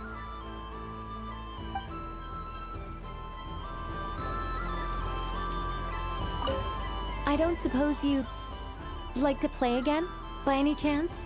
Don't get me wrong, once is plenty. You're under no obligation to indulge me any further. And besides, I don't have any other prizes for you. Alright then. Happy Moon Prayer Night. Up for another round of Fish Blast? Oh, I mean of Bye-Bye Bad Fishies? Of course, of course! Feel free to come back whenever you like. There's always time for a dodo venture. Simulacra. What's this? Should I give it a try?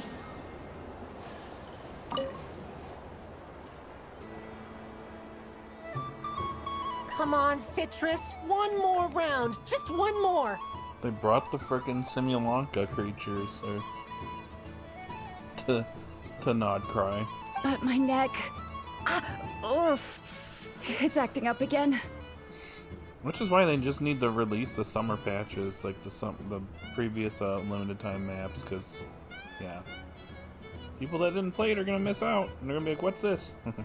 You should take a break. Health comes first. Yeah, don't push yourself. We'll find someone else. Hey, don't look at me. I'm the referee. Okay, Kermit. What are we gonna do then? Do you need any help?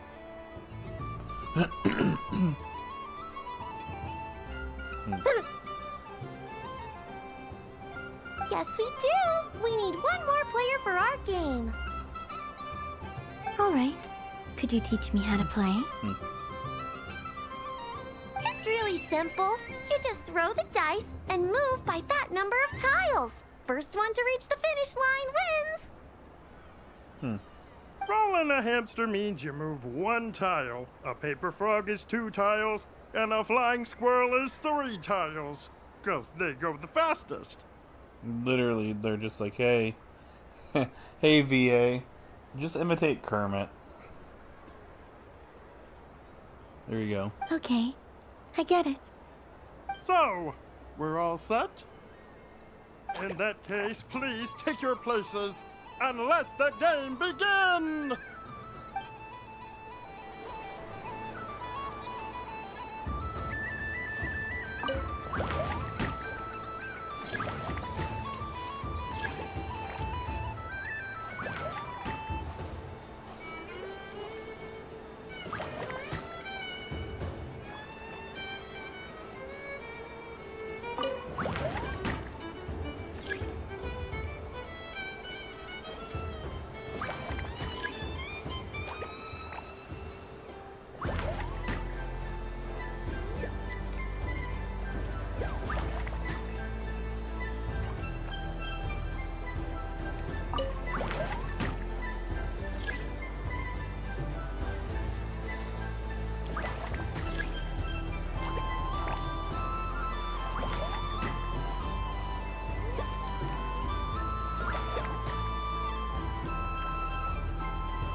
I'm so close. And the winner is Cranberry! Bravo!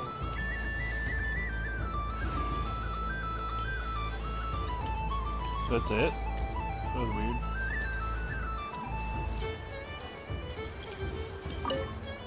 It's a pity that my good friend Faro Bear is busy working on a training program for Princess Semest. If he could have been here, the victory might have been his.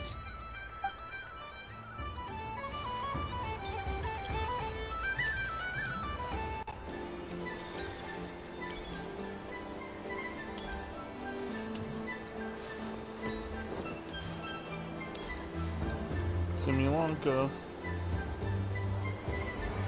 But I was aiming right at it! Aw, what a pity. I saw it with my own eyes. You were so close. So very close. That's not true! It dodged out of the way right as I was about to snag it! I'm sorry? You heard me! This paper frog can move! I swear! Uh-oh. Dear, oh dear, what are you saying? How could a paper frog move? Unless you believe there really is magic in this world. Kinda is magic in this world, Dory. Come on now. But even if I, the mere humble merchant that I am, knew such magic, surely I would not use it on a paper frog.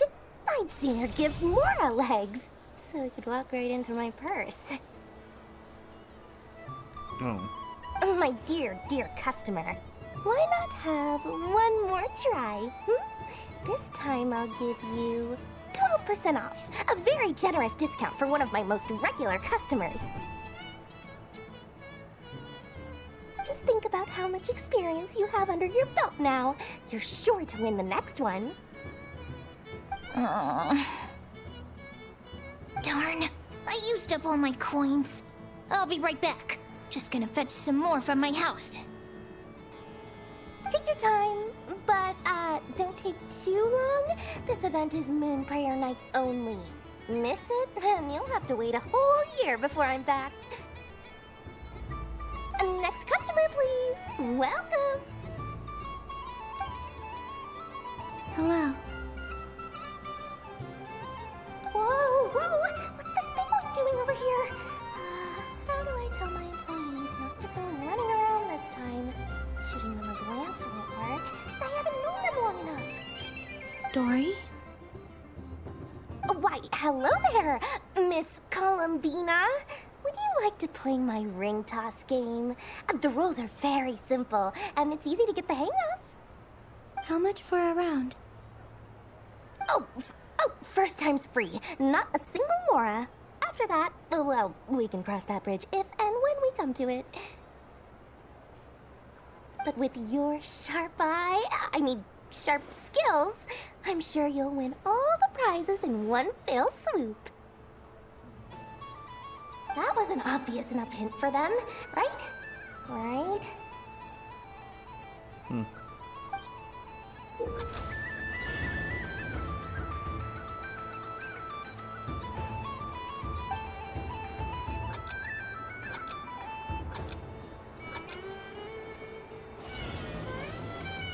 Here comes the ring! Oh, Peanuts.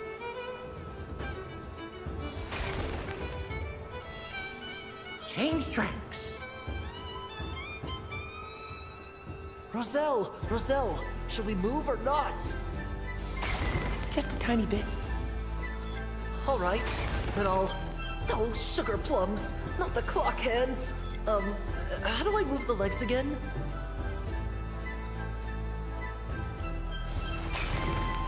Stop it! Stop dodging!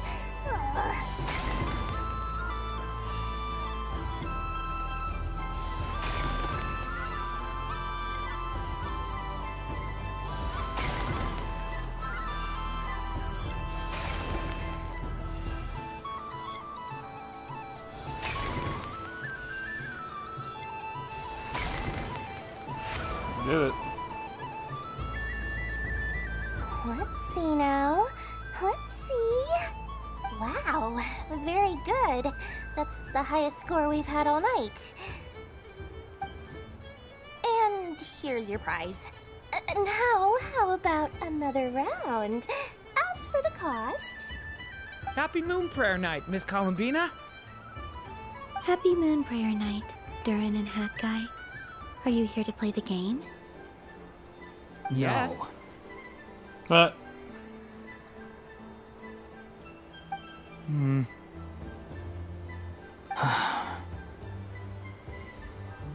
You said we were just coming here to say hello. I did, but then I recognized a few more people as I got closer. Do my eyes deceive me? Is that... Oh, they recognize him. It's our little dragon! He's all grown up! Someone's popular. Well now, since you came all this way, why don't you try out this lovely game we have going? First try is free! He'll have a go. I'll pass. It's only one free try per customer. You can't give your try to him. I'm aware. How has Elder Almond been lately? He's in great shape. He goes for a run in the forest every morning to stay fit and healthy.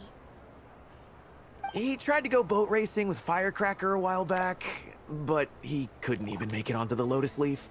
Firecracker was in fits of laughter. How about you, little dragon? Can you still fly? Yes, I can. But you've become less chatty. Has growing up been tough on you? We call that maturity. You know, the thing people sing about. The knight wields a sword of stone to defend those hearts that are made of gold. Stone is very heavy. That's what keeps him from talking too much.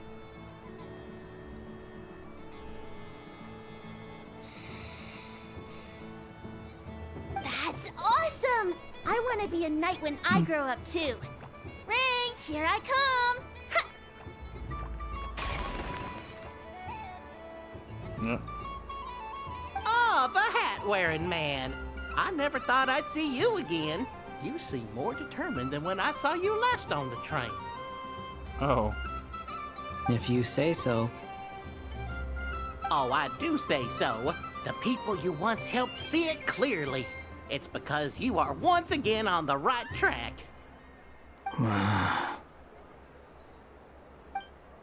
May the engine in our hearts propel us to the station of our dreams. I can move! I can move now, Roselle! What are you doing, running into the rings like that? You got them all so quickly! I've never seen anything like this in all my travels! Is this guy actually an old friend of theirs? But No! They're origami animals and clockwork people from a fairy tale. Getting to know them would be quite an arduous task, unless they share a hometown? I have to get to the bottom of this. Next time I see the Great Mage Alice, I shall demand answers. Thank you, Serves you Dory. right. I had a lot of fun. So, now for your prize. Where did I put it? Give me a moment to dig it out. Oh, sweet grand prize. How I wish I didn't have to let you go. Good thing I've already turned a profit from the customers earlier in the night. Otherwise, I'd have wasted all my hard work. Okay, I'm back. What? I leave for 2 seconds and someone's already claimed the grand prize? Oh, well, these things happen, you know? Perhaps you'd be interested in one of the other prizes instead. We've got all kinds of wonderful goodies here. Is this the thing you wanted? Here, you can have it. Huh? But... Don't worry about it. It will be happier with you. Oh, thanks so much, miss. Moon Goddess. Oh, goodness gracious, Columbina. Give me strength. How am I supposed to make any more money from this child at this rate? Daddy, look! That's the game I was telling you about! Forget it. She is the Moon Goddess after all. I'll think of some other way to swing this. Maybe I can try to hook this new kid. Huh? Oh, someone already won the grand prize. You can take mine if you want. What? Serves you right, Dory. Why? Why are all these bleeding hearts coming here to ruin my business? Happy Moon Prayer Night, everyone.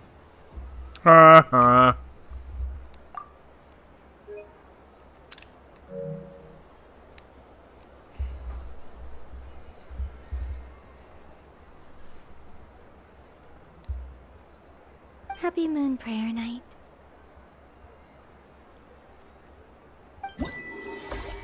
Alright, that's another one down.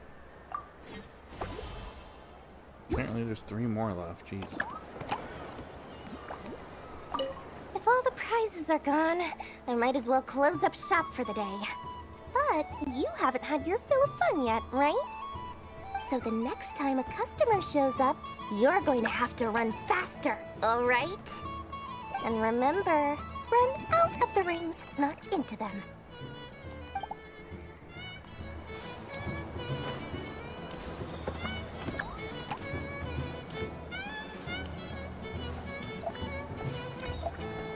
Cake. Balls.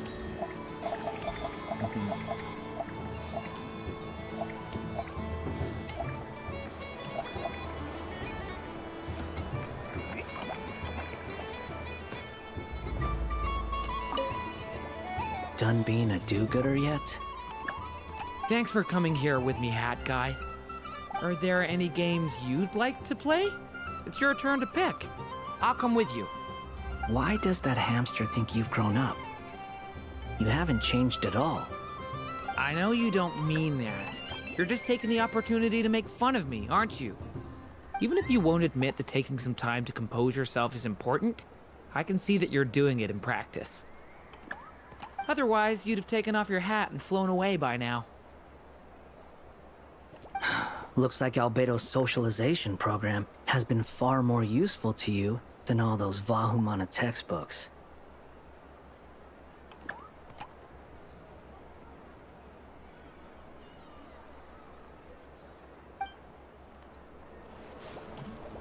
Happy Moon Prayer Night, adventurers. May you have a lovely evening. Thought it was worth a try.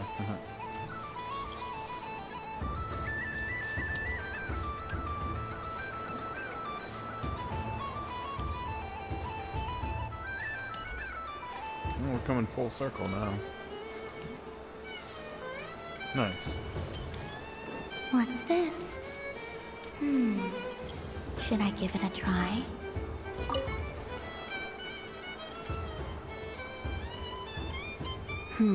I don't have enough data. Need more samples. Who should I ask for help?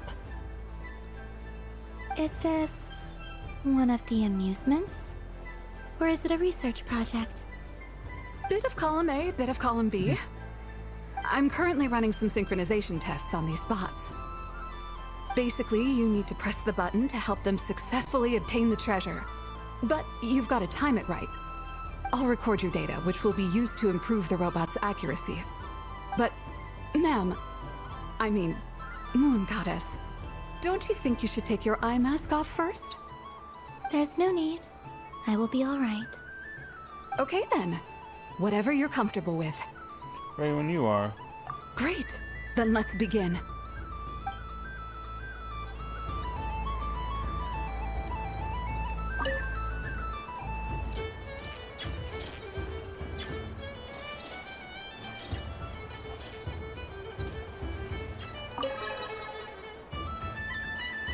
That's easy.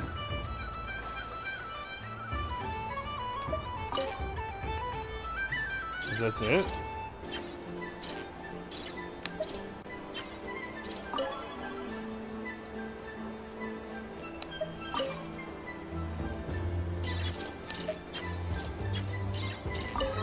Easy.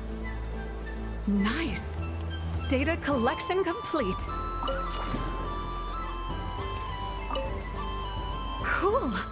So much useful data. I'm progressing much faster than I expected. Thank you so much, Moon Goddess. There are so many attractions here. Since I rarely get out, I might as well make the most of it.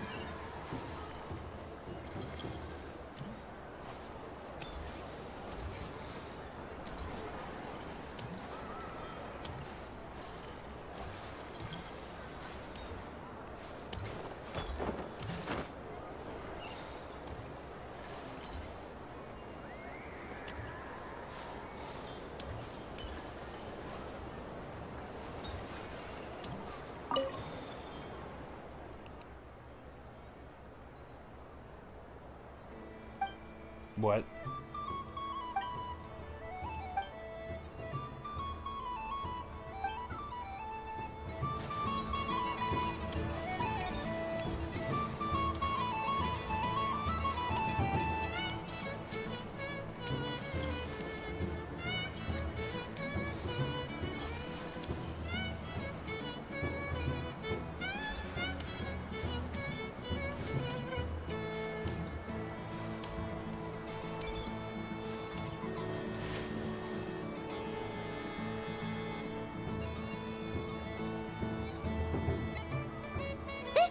Any sense? How am I losing every single time?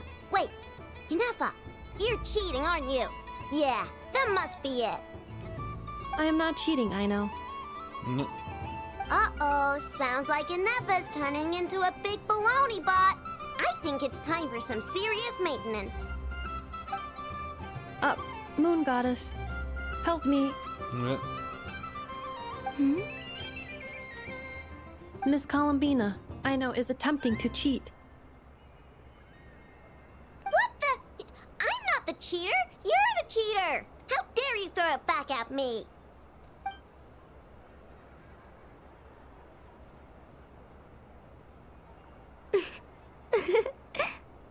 Oh. Alright, fine. Let's all laugh at I know. Just you wait till I get home, because I'm gonna make a game bot that can win 100% of the time. Let's see you laugh when I come back and beat your butts. You'll all have your heads covered in stickers when I'm through with you. We came to check everything was okay after all that yelling, but,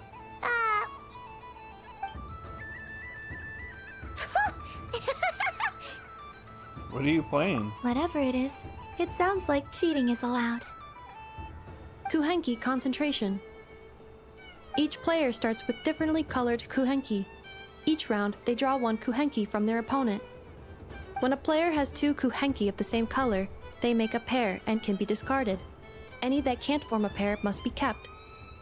The round ends when a player can't form any more Kuhenki pairs, and that player gets a sticker. Ooh! Can 4 people play as well? That is fine, so long as the turn order is fixed beforehand. Alrighty then! In that case, the 2 of us will join as one team. Okay, but if you lose, you're both getting stickered. I don't want to hear any excuses. Sure. And if we win? If you win, only one of you gets to sticker someone else. I have taken to calling this. I know logic. Hey, lay off me, alright? Okay, so we're starting the game from scratch again, which means all my stickers so far don't count. Looks like Luonatar is the Kuhenki of honor for this game. Anyway, let's go clockwise, starting from Inefa.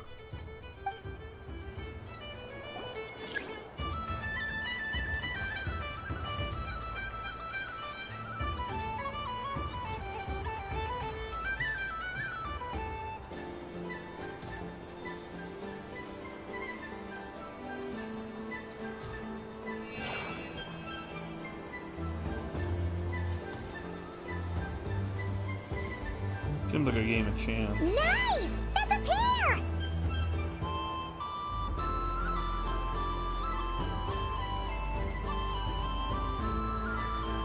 Go, go, fly!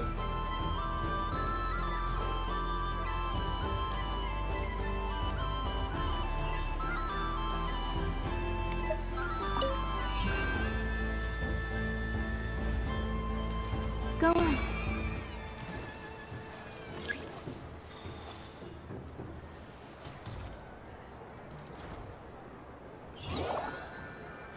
I have a pair.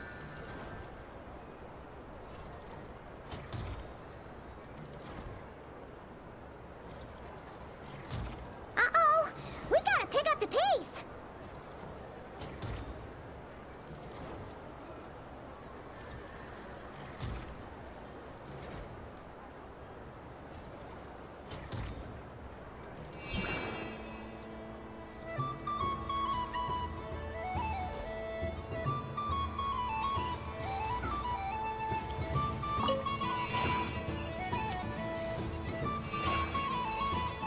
I win.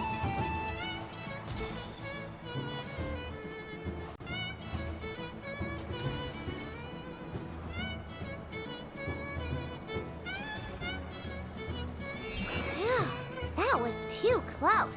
I thought I was gonna lose. Good luck, everyone. Aw, we're out!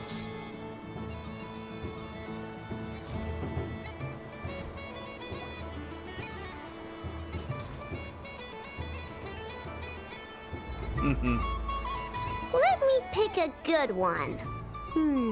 What's it gonna be? You're looking very pleased with yourself there. What happened to being a huge Grumposaurus? I won. Duh.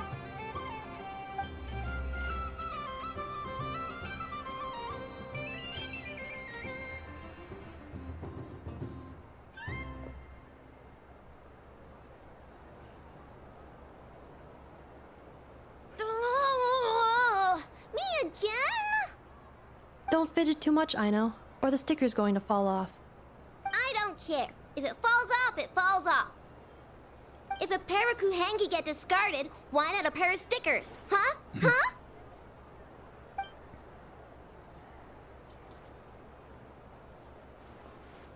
Huh? He's not too pleased with her. Oh, Inefa's doing pretty good.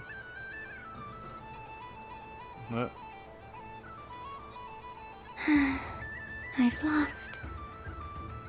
Inefa's just winning. Sticker, sticker, sticker! Ready, here it comes.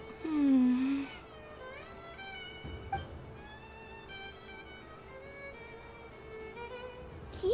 I don't know if I'd be sticking in your hair, though. You think so? Shame. I can't see it for myself.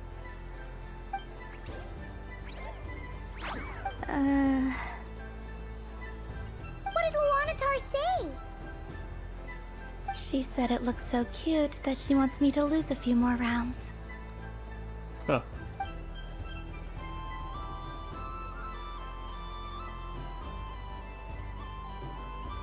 An FO. Who put these stickers on Paimon's eyebrows?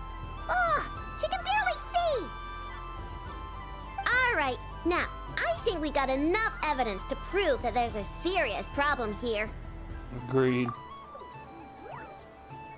Yes, I agree as well. The culprit is... Inefa! Culprit? What did I do? Quit acting dumb, Inefa! You're not wriggling your way out of this one. I've been watching you. Not only did you remember whose side Luanatar started at, but every time someone drew a Kuhenki, you were logging it and calculating every last possibility. Which Kuhenki pairs were gone, who had what color Kuhenki in their hand, even our facial expressions. You were keeping track of it the entire time. Exactly! Wayano said! Putting aside the fact that running calculations is not against the game rules, do you have any evidence to support your allegations? The evidence is your eyes were shining. But that's not against the rules either. Oh, okay, robot girl. So she admits it. She certainly does. Alright, everyone grab a sticker. It's time to get Inefa back. But... Take that! Yeah.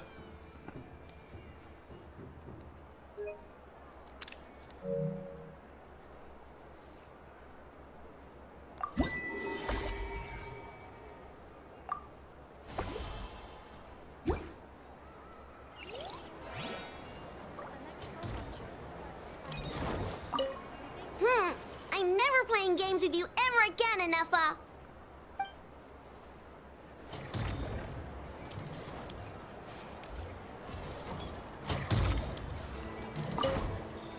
Aino is throwing a tantrum again.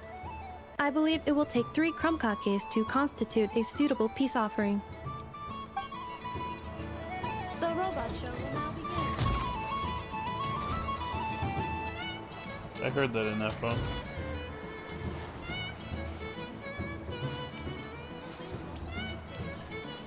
Let's go talk to Sandrone now.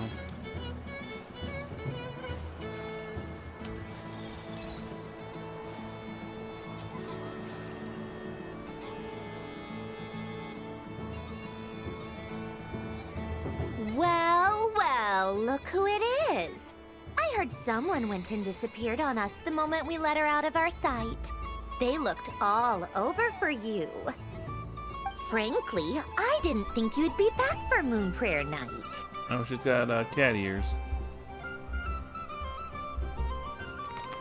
Were you worried about me, Sandrone?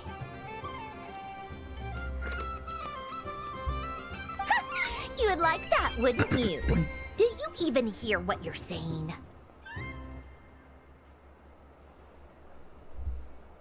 It seems to me like you disguised yourself with festive headgear, just so that you could come see me on Moon Prayer Night and make sure I'm okay. You didn't even bring Polonia with you. You? I thought you couldn't see. I cannot. But I sense the confusion of those around us rippling through the Kuvaki currents. Based on what I know about you, let me guess what you're wearing. Is it cat ears? Shut up! I'm only here to protect the Fatui's interest in this territory. Running into you was pure bad luck. Really? But you were the one who asked Arlecchino to help everyone find my name. Columbina! Ugh! Just one more word, and I'll unscrew your vocal cords. It's Columbina hyposelenia now. Tell someone who cares. I've missed you, Sandrone. The whole time I was gone, I was thinking. Hello. I hope I get a chance to say some ugly words to you.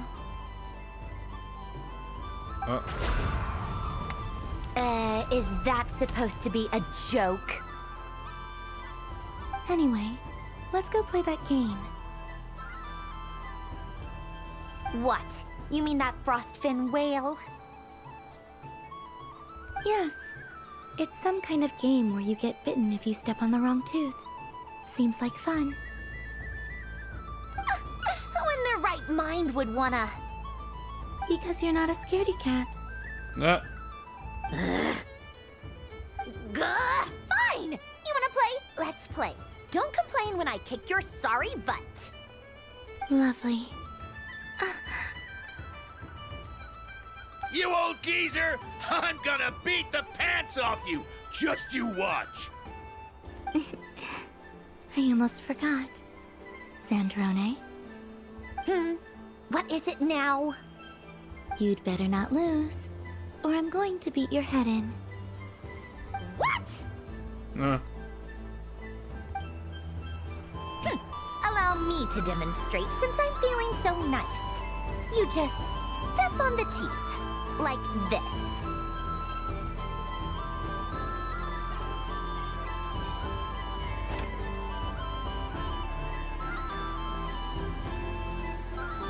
Which should I pick?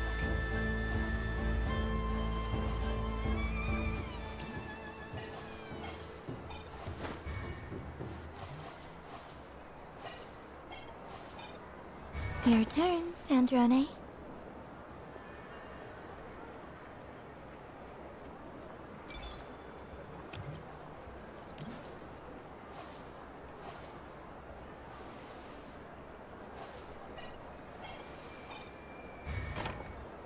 Don't come crying to me if you get bitten.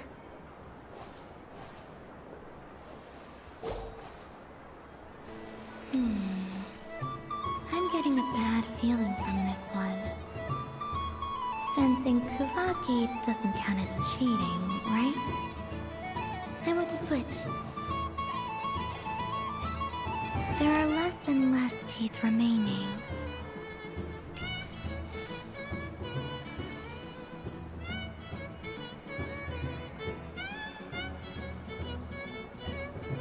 Huh?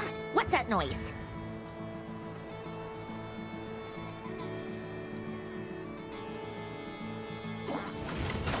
Oh. Seems a little violent.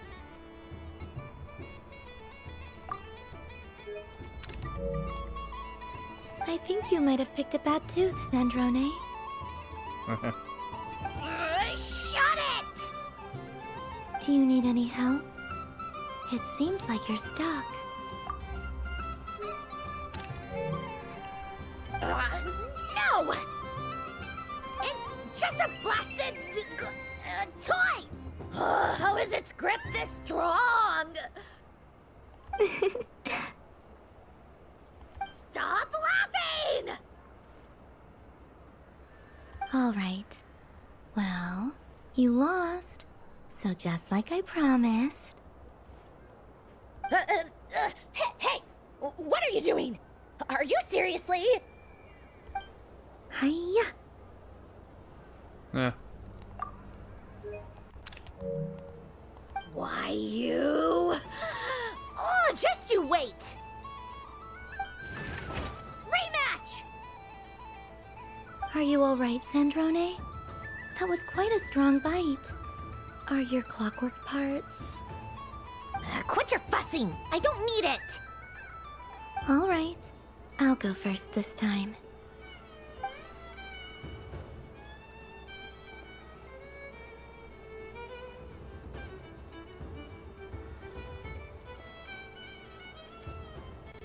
I see it now. She can sense which teeth are rigged. So I just need to avoid the same ones that she does.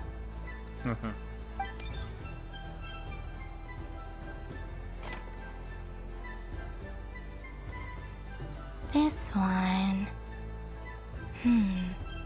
Seems fine. She avoided that one then? Now I've got you. All right, my turn.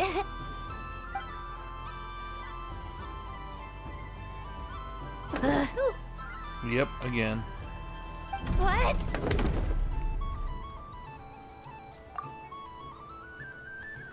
Looks like you lost again, Sandrone. Wait! There's more than one bad tooth! Bunk.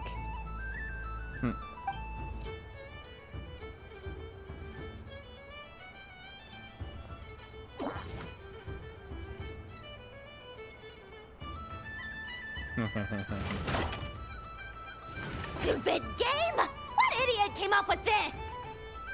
Are you alright, Sandrone? You said some nasty things just now. Oh, I'm peachy. Should I let you bonk me on the head as well? Ah, forget it! Come on, bonk away. It can be your consolation prize for losing so badly. I told you, forget it! Gah, you've always been so annoying. Singing right outside my door, inviting yourself to my tea parties, going AWOL. And now you're off to the moon or something. Of all my days with the Fatui, the times I spent with you, Arlecchino, and Rosaline, they were my favorite. I will not forget them, just as I shall not forget this moment.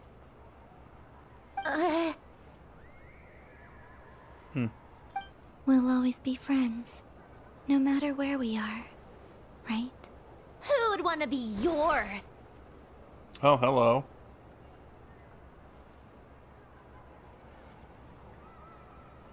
So they I'll miss can't- you, Sandrone. So they... Wow.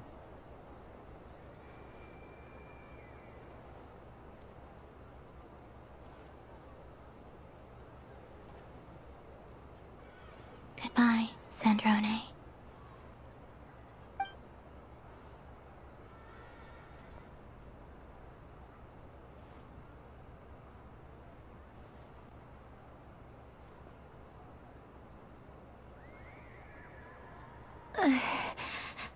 I'll miss you too, Columbina. Huh. Sorry, what was that? Oh, love it.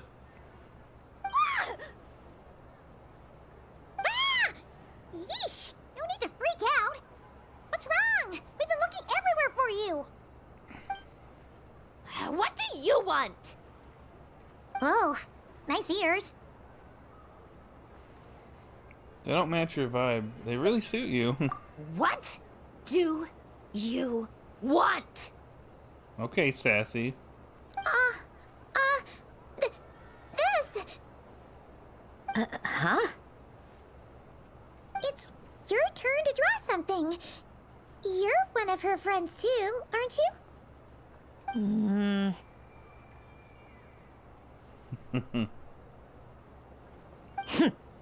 Doesn't know how lucky she is. Sorry? Nothing. I'm done. Take it. Yeah, that cutscene earlier, I was gonna say, that was pretty unique. So they can do stuff like that, and they need to do more stuff like that. Oh, that was fast. Oh, and one more thing. Last time we spoke, you mentioned you were interested in the Narcissan Kreuz Ordo's research, remember? There were too many people when we last met, so we didn't get the chance to do this. What are you talking about? Oh. We'd like to have a look at... We'd like you to have a look at this. Uh-huh. We're doing this again? This is... Oh. Alain, Renee, and Marianne. And this. Huh. The Holy Blade. A savior's plaything. You don't approve of their goals? It's not about whether I approve or not. These people, they would sacrifice themselves for the sake of the world. Especially Alain Guillotin and Renee. So are you Marianne? That is something I would never choose to do.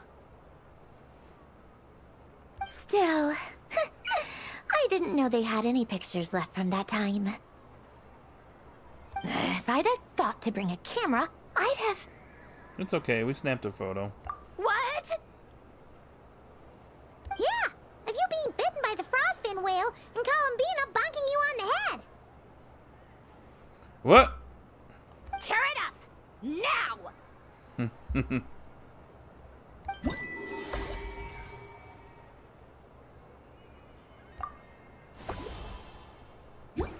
One more left.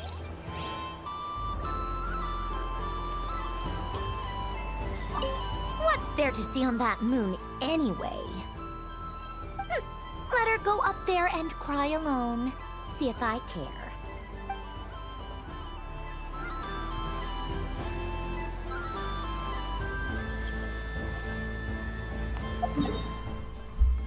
Be right back.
Oh, geez.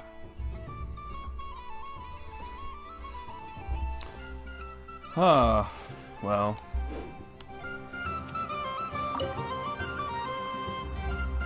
What's this? What is going on over here? It looks like fun. Hold it right there! You can't run away from me, Moon Goddess. Hmm? Are you talking to me?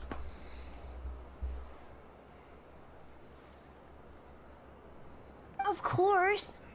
Do you see anyone else here dressed up as the Moon Goddess besides me and you? Hey, come on. Call me by my title. Happy Moon Prayer Night, Moon Goddess. And the same to you.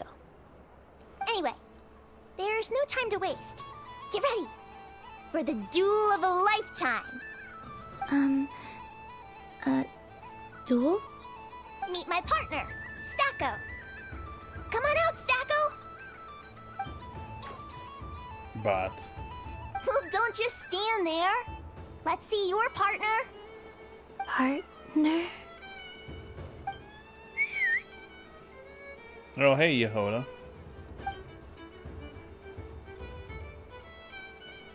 Hmm?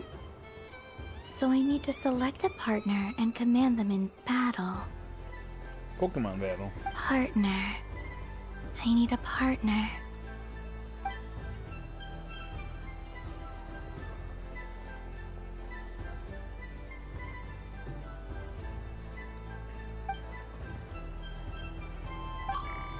What? Whoa! Am I seeing things? Where'd you get a Kuhenki? They're super rare. That's great. But you can only bring one partner to battle against me and Stacko. No ganging up allowed.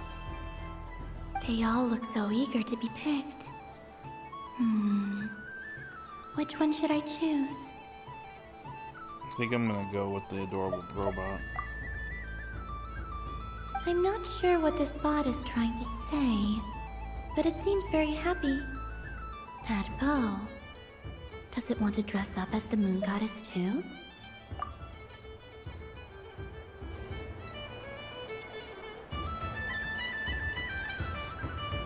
Testing!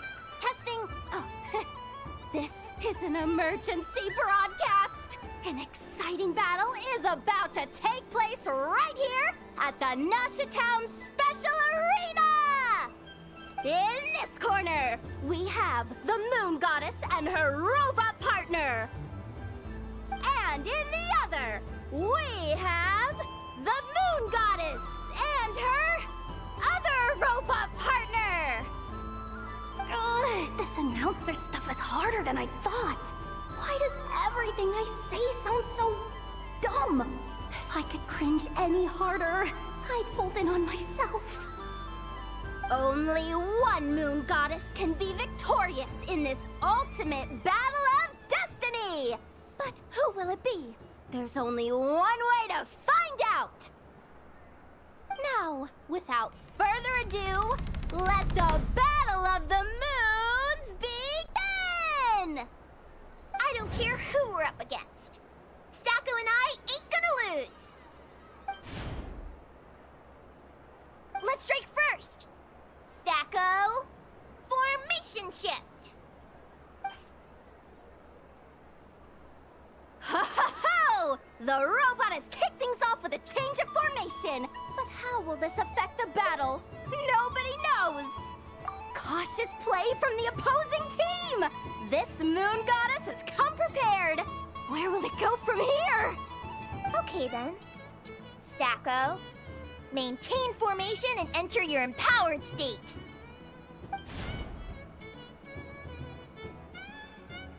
Empowered state! There we go! Now we're talking! Absorbing the immense Kuvaki present on Moon Prayer Night, this lean, mean machine has greatly increased its offensive power!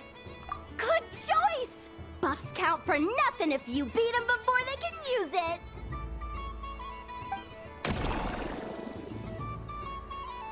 Oh, it's a hit!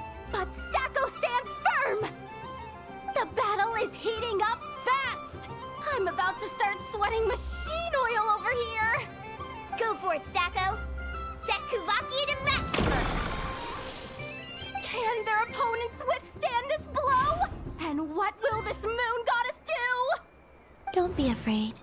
Fight however you wish. And it's the empowered state! Both robots empowered now! The attack comes in, but oh, attacks repelled! Opposites attract, but likes repel. And now you've seen it in action! What a powerful repulsion! The robot crashes into the wall! Can it keep going? I think we won. Stacko! Oh, Stacko is down for the count! Our winner is the Moon Goddess! The slightly taller one, I mean. You did your best, Stacko. I'll take you to Ino's for a checkup right away, don't you worry.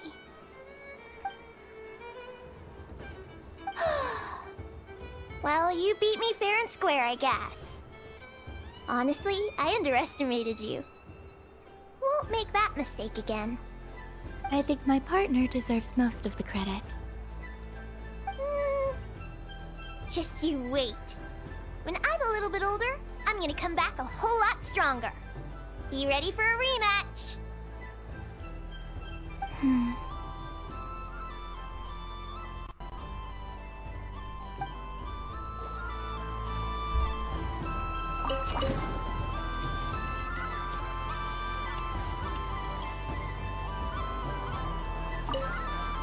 I'm gonna come back a whole lot stronger.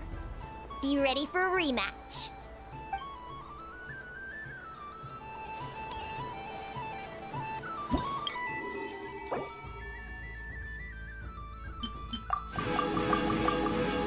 One more to go.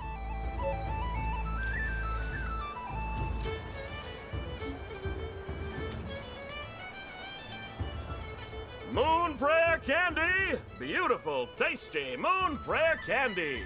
Buy a whole box, share it with your friends and family! Candy? To share? I wondered what flavors everyone would like. Welcome home, Moon Goddess. Fancy a box of Moon Prayer candy? Sure. I knew you would. Now, what flavor would you like? I'm not sure. What flavors do you have? Is this for yourself or as a gift? A gift for my friends. Ah, I see. In that case, I'd recommend apple, lockaberry, or midsummerberry. Those are the most popular.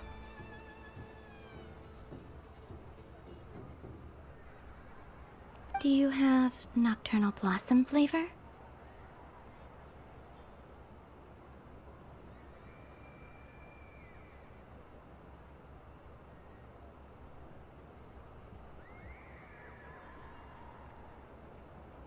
Huh. I've seen couples give those as gifts before, but I did not know they were edible.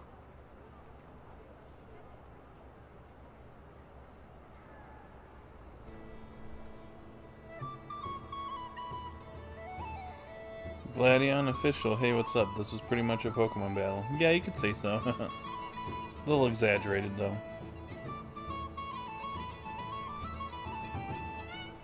No?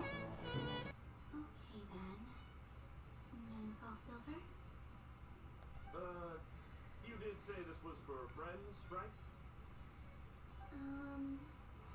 Maybe Smetana then. Hey, now that's a creative idea! I've never tried it before, but if you're happy to wait, I can see about whipping up a batch on the spot. By the way, what's going on? Thank you for hanging out with us tonight. While we're at it, you got any other ideas? Green grass, crumb coffee, extra strong coffee.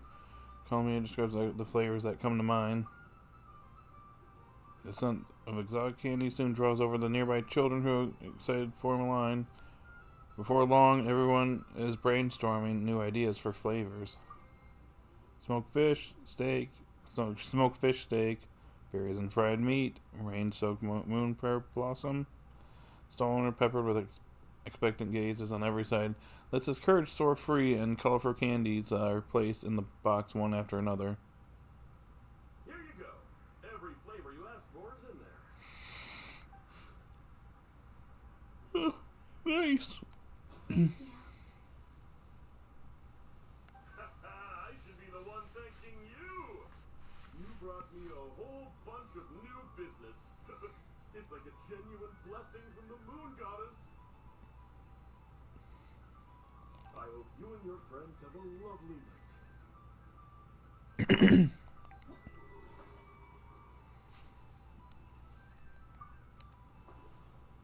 That's everything.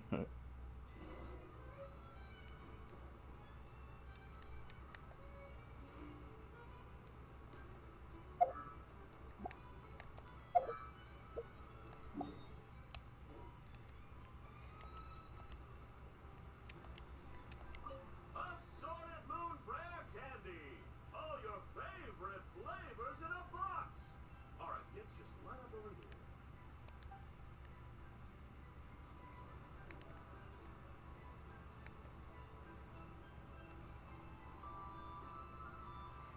And I'm pretty sure I've done everything now, so I think it's time to wrap things up.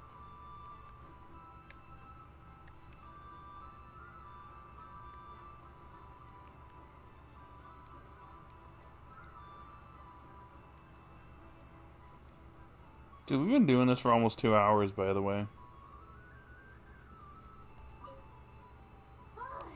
I just had a water fight. Aw, man. It tastes like getting a mouthful of muddy grass. After being rear-ended by a bloodhorn rhino, then face planting the ground. I'll never get this taste out of my mouth. Oops. It's delicious.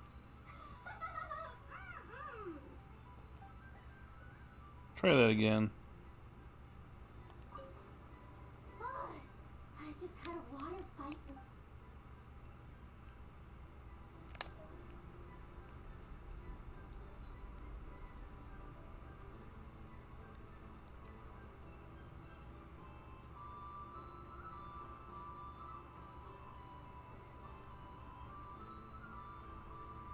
So you can go around and actually give your friends candy. This should be interesting. What's there to see on that? Let her go up there and cry alone. You're giving me candy? That isn't like you. This had better not be some weird prank. Coffee flavor? I thought you hated coffee. It's extra strong too. You didn't do all this just for me, did you? Hey, don't take it away. I never said I didn't want it. I mean, you can't unmake the candy now. Sure. Let's give...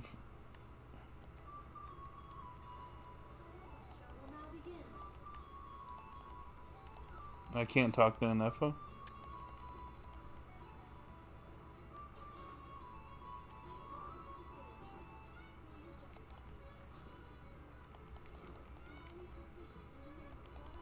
I can't talk to Ino either.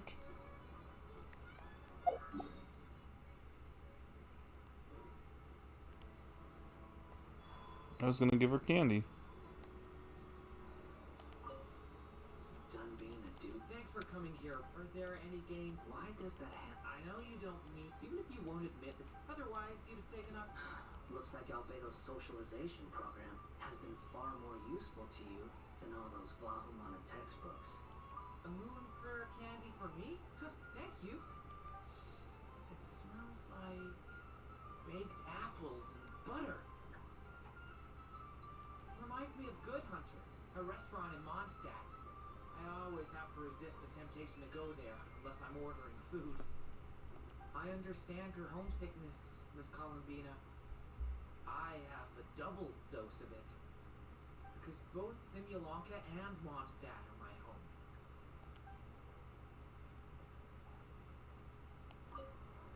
Dunbina, Thanks for coming here. Are there any... Why does that... I know you don't mean... Even if you won't admit, otherwise you'd have taken up... Looks like Albedo's socialization. I thought you'd actually spend your precious time doing something more worthwhile. Everyone has to take one? Well, fine. I'll take mine. That's it? Jerk. I'm sure that Ino can't speak.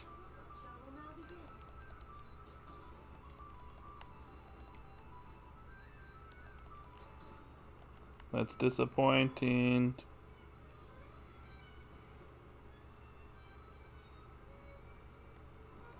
Could go back and repeat Yehoda's, because that's funny.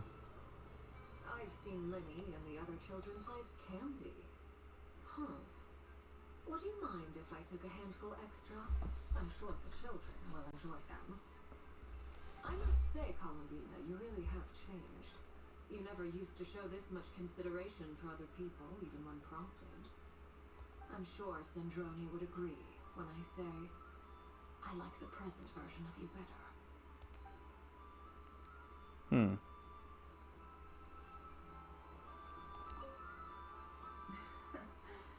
That was fun. It's a shame Ashrew doesn't like playing with water, or I'd have roped him in as well. Ino would love candy. I know. Oh, a gift. You shouldn't have, Miss Columbina. Very nice indeed. Candy is one of many luxuries that the desert folk could never afford. How I yearned for candy when I could not have it.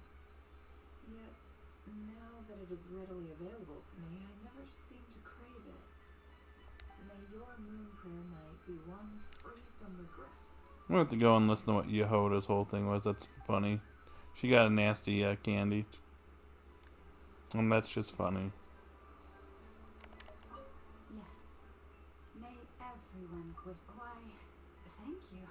Don't mind if I do. Oh, my. It's so sweet. I'm so accustomed to plain, simple meals that this sweet treat is quite a shock to the senses. But I savor this moment in its entirety because it tastes like true friendship.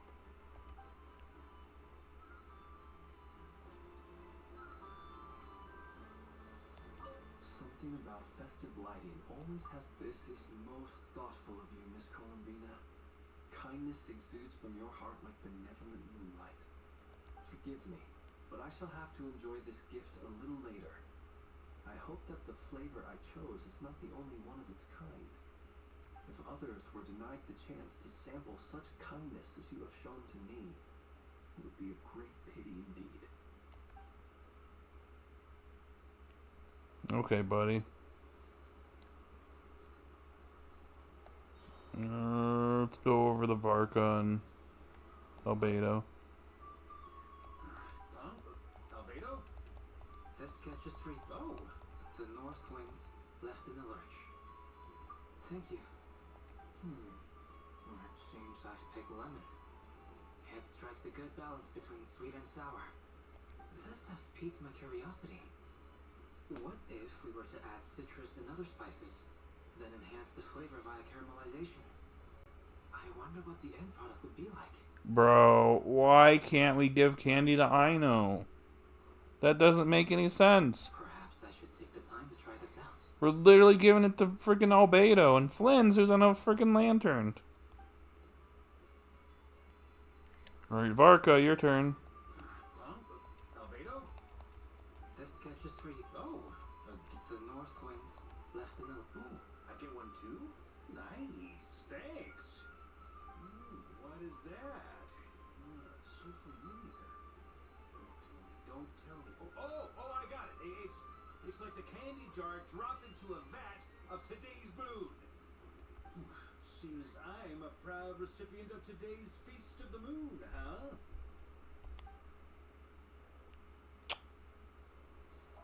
Alright, Dory, your turn. Have a candy. If all the prizes are gone, I might as well close it so the next time and remember, run up. Oh, a gift for me? Oh, son of a gun really is going up in the world. Wow, candy from the moon goddess herself. If I back this up, no, what am I saying? Box this up in exclusive gift boxes. Yes, I can make a fortune. She thinks of money.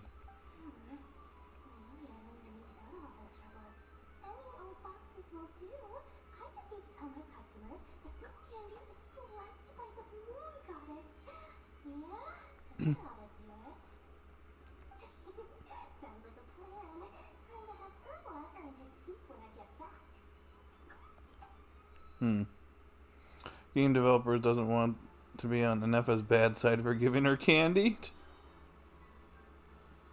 True. We're trying one more time. Why? Why can't I give you any candy? Nefa, do something about this. Please welcome to the stage. Cool your jets, Ducky. Cool your jets, Ducky.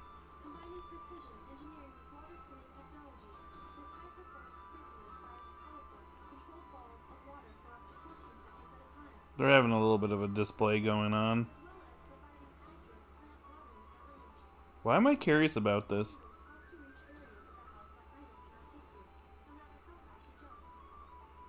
Maybe I have to sit and listen to the show.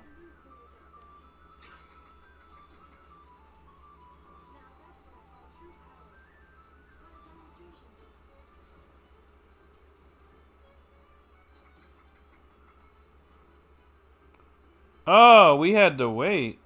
Maybe. Oh, what?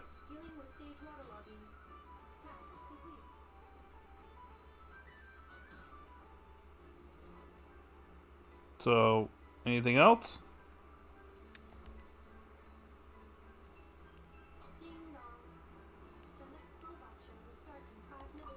Aino is throwing a tantrum again. Oh, we can give it to Nefa. Crumb copies to constitute scanning candy composition and ingredient ratios. Selection confirmed. I would like the crumb cake flavor. Flavor profile simulates real crumb cakes with 27% accuracy. This is a non-viable substitute for Aino's afternoon snack. One moment, please. Done. Please sample this freshly baked crumb cake, Miss Columbina. Thanks for the crumb cake. Alright, I know, it's your turn.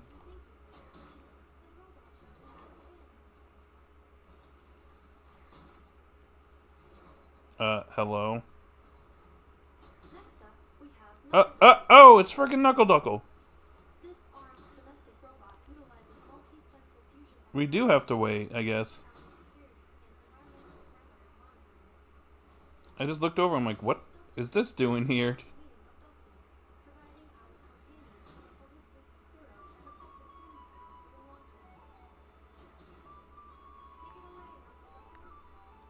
Nobody's looking!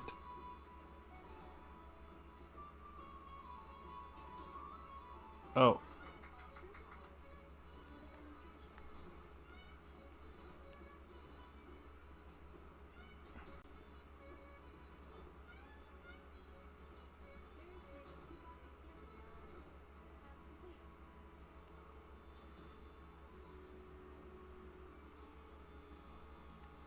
Come on, I know, have a candy. Come on! Enough, do something! Enough! Enough!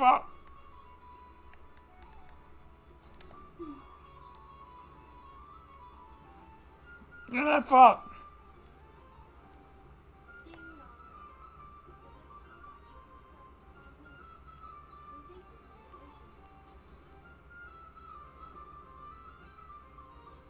There we go. I'm never playing games with you ever again, Enough. Ooh, moonbear candy. Sweet. Is it okay if I grab a whole bunch? Of course. Tommy, turn around. Use your huge cloak to block Enougha's vision. Yum. Oh, this one's even yummier. Oh, the flavors are blending in my mouth. Ew. Probably shouldn't eat multiple candies at once. Should know better, I know, but yeah. Alright, that's everyone. Time to give the...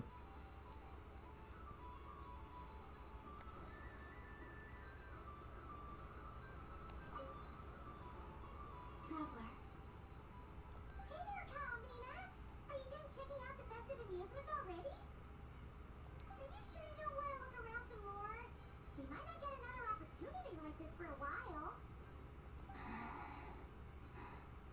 Right now, what I'd like to do is... Have some candy. Oh, candy for us? There's a bunch, Columbina. Don't mind if we do. Whoa! Just one's taps.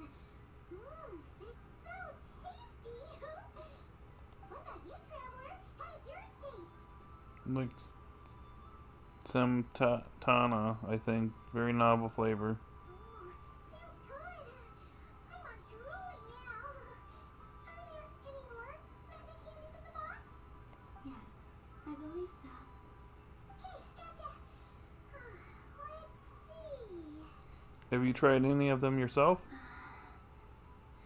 Paimon, could you pick out 3 Samtana flavored candies? Sure. This one, and yep, this one looks right too. Okay, that's 3. Here we go. 1 per person. All together then? So sweet. Nice.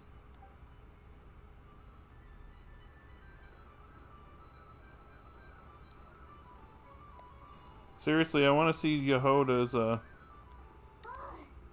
just had Never mind. I guess I have to look that up. My bad.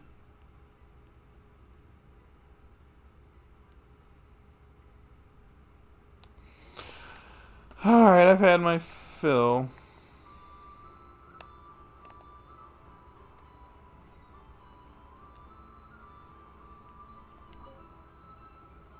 Traveler.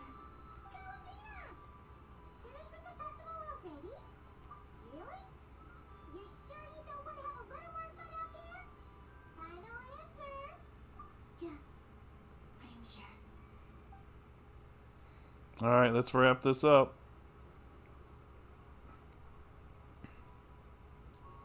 This was the most fun I've ever had on a moon prayer night. Everywhere I went, people were saying, "Welcome home," and there were friends at every turn. I only wish it could last longer than one night.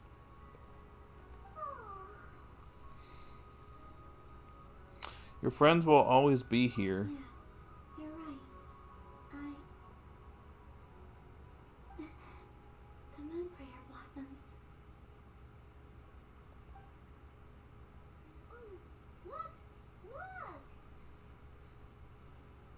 Moon prayer night has come.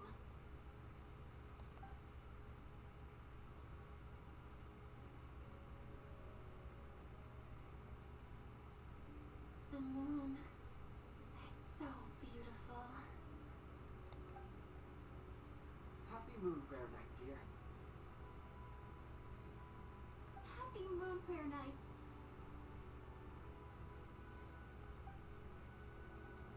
Happy Moon Prayer Night.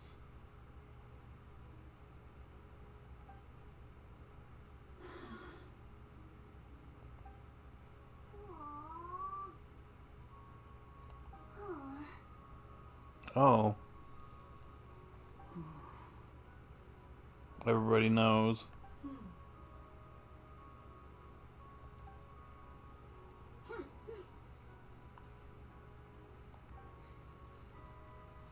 Time flies when you're having fun.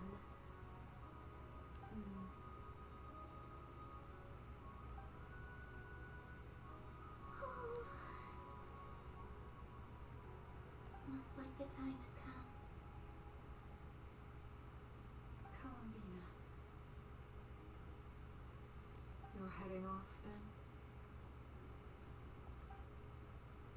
Yes, to the ruins you mentioned. And from there, back home to the moon. Wait! I know? At least... Take one of our craft shop's crumb cookies up to the moon with you.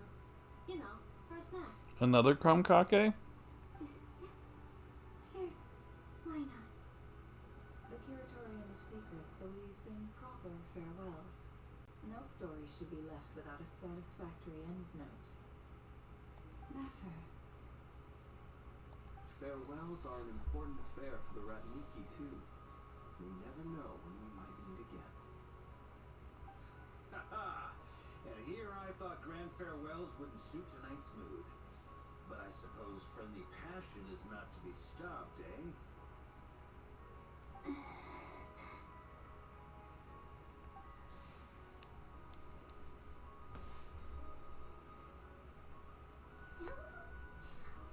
made a little something for you, Columbina.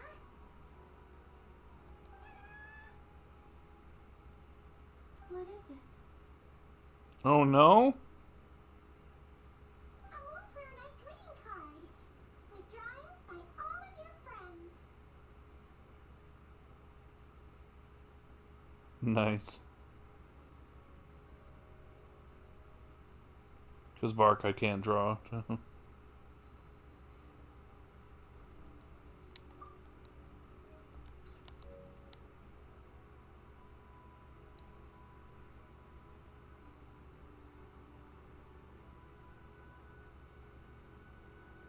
did mention that you'd like a portrait done, so I took the liberty of creating one for you.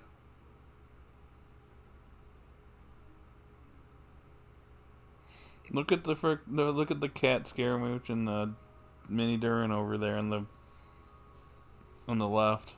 Love it. I, meanwhile, did the portrait of Mr. Albedo, and Mr. Varka did the same for me. No wonder. I mean, I think my work was pretty true to life, don't you think? The picture of Ashfur was my doing. The two of you seem to get along rather well. Wait, was I the only one who did a full body picture? That's so embarrassing. Well. I did pictures of me in a nightclub. Not bad, I know. I did my own portrait and one for Hat Guy. Plus, here's the two mages, Arlecchino and Citrone. So, if you ever miss us, just flip the card open and we'll all be right there with you.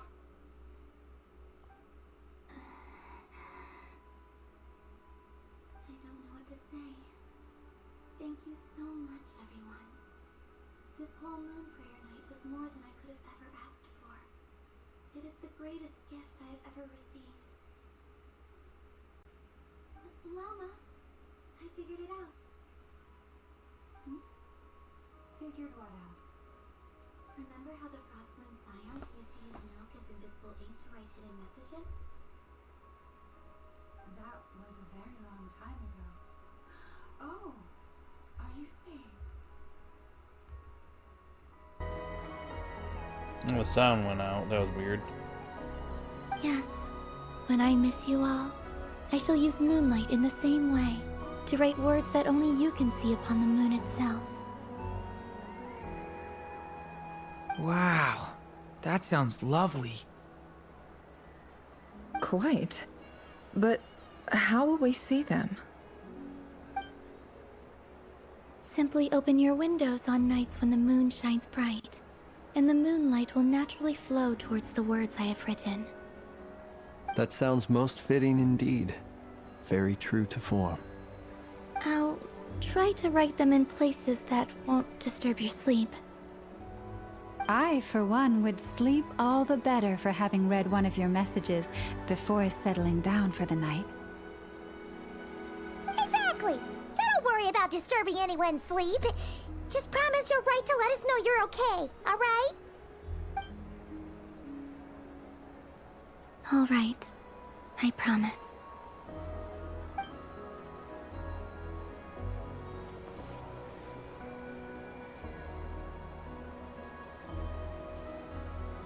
In that case, Columbina?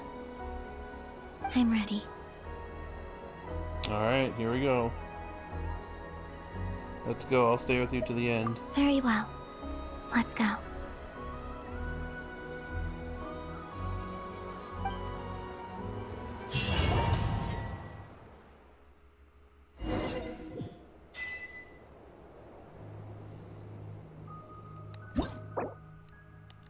Give me 1 second. Real quick. Quick bathroom break and then we will resume.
Alright, let's do this.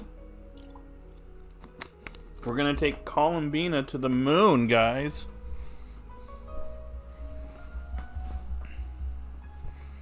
In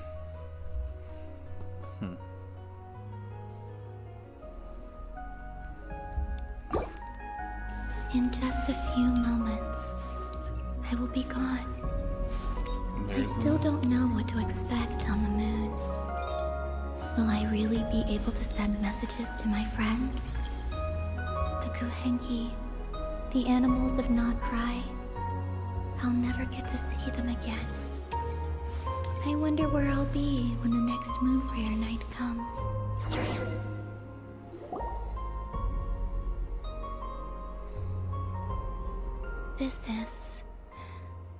This is where the people of Hyperborea used to communicate with the moons.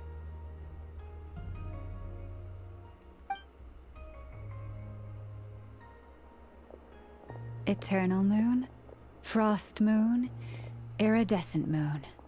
When the power of all three converge, the gate to the moons shall open.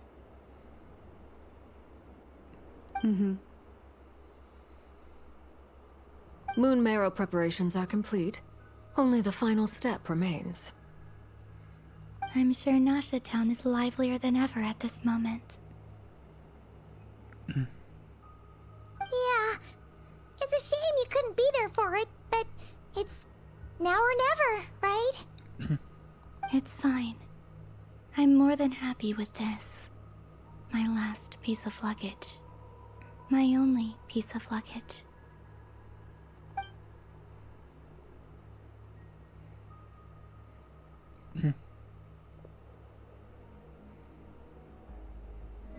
Alright, let's go.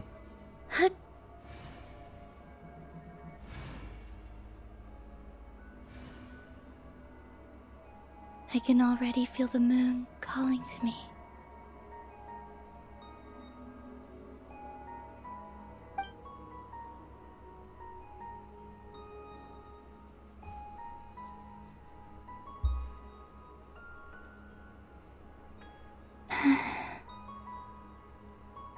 Your home lies on the far side of this light, Columbina.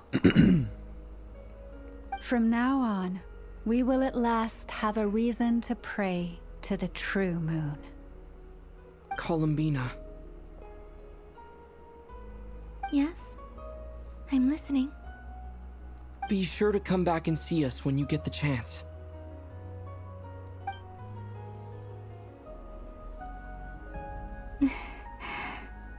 Of course. But if that chance doesn't come, then remember that you have friends on this planet. People who will miss Columbina. Yes, I will. Thank you for everything you've done for me. And remember, come night or day, the moonlight shall always connect us. Sounds mystical. It really does. Well then, farewell, my friends. Sayonara, Columbina.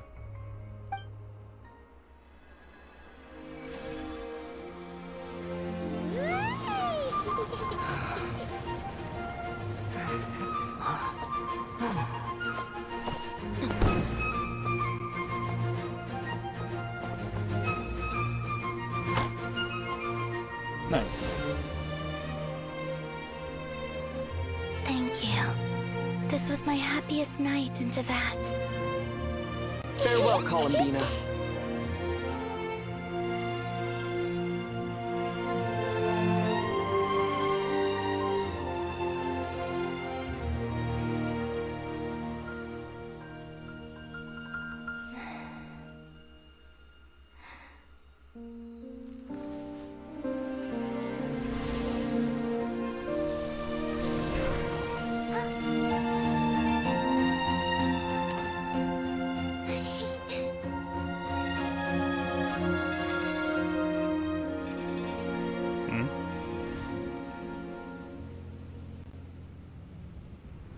The moon really is closer than ever tonight.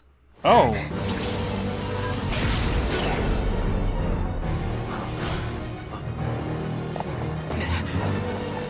Columbina. All three moons in one place. Time for one final experiment. The doctor. Reason, life, death, time, and space. They all believed I would fail.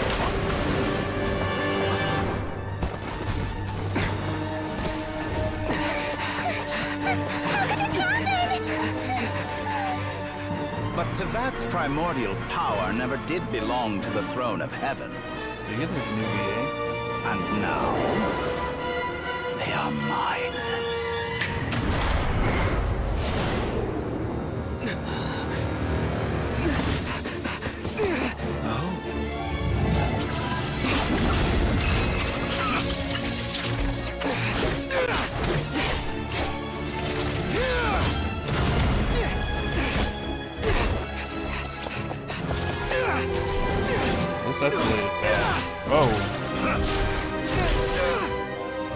No, as long as I'm here. The Doctor is free to wield the Three Moons' power.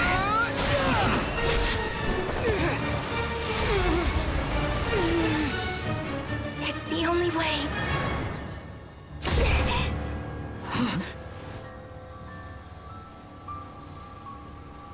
I guess I won't be going home today. Columbina! No!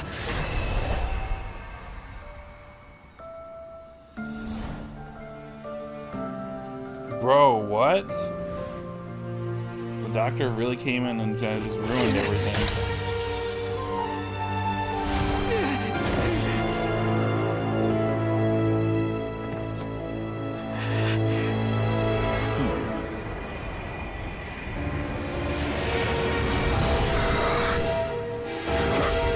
Stubborn world, do not try to control me.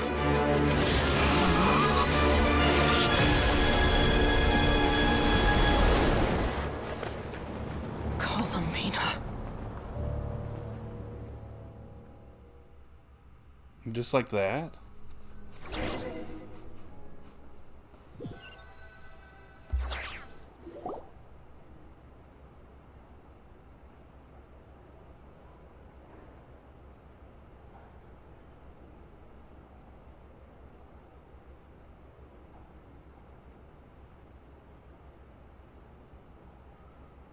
Are you all right?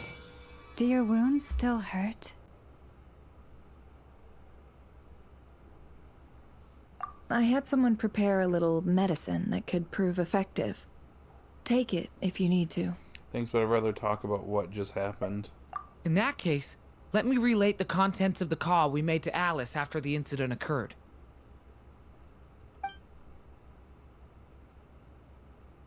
That Dottore is a crafty one. He distracted the Hexenzirkel by creating a huge fuss at Tevat's borders. I'd assumed that the cause was an abyssal intrusion from the outside world, which in fairness is a rather common occurrence. But after learning that you managed to influence the phantoms in Nordcry, I realized that perhaps this interference could have come from within Tevat instead. The Doctor. But we weren't able to change their fates. True, you couldn't change how their stories ended, but you did build some variables around yourself. Variables? Yes. Things you heard that you could not otherwise have learned. Ideas that would otherwise have never crossed your mind. All these things are variables.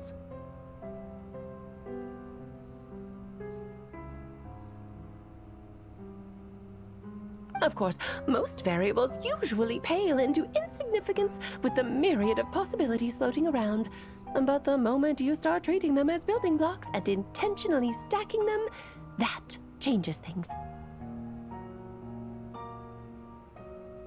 That's what Dottore did, and it's how he created the necessary conditions so that when you activated the portal tonight, it played right into his plan.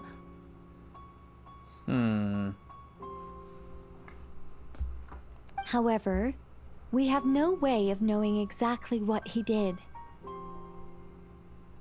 Yeah, we also need to ascertain Columbina's status. And that about sums it up.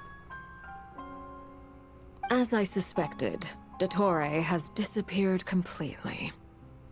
If it's any consolation, he wasn't able to control Columbina as he might have wished to. I'm afraid that's small consultation given the reason why. Oh no!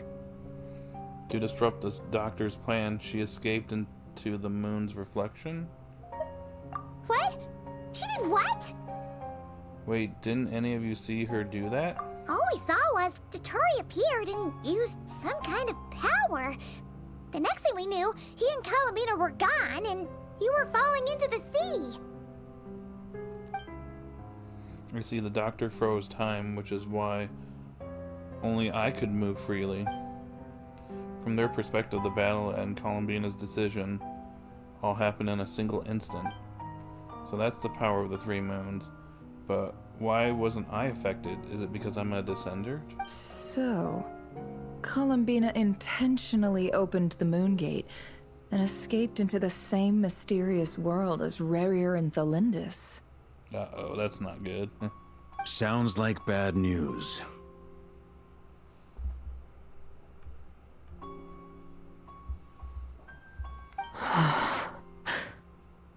This must be why Dottore has been lying low this whole time. He was biding time until he could execute his plan. Seen in that way, the trilunar syzygy and Rerir's emergence, Dottore might have been pulling the strings in both cases.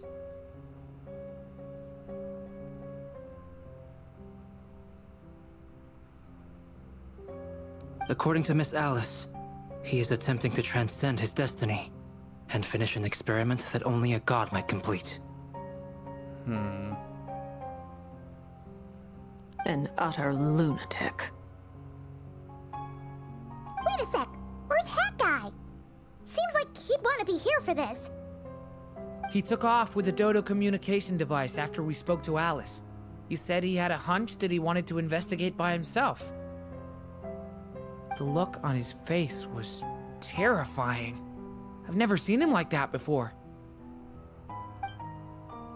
Probably anger and frustration, the fact that Dottore was one step ahead despite his best efforts.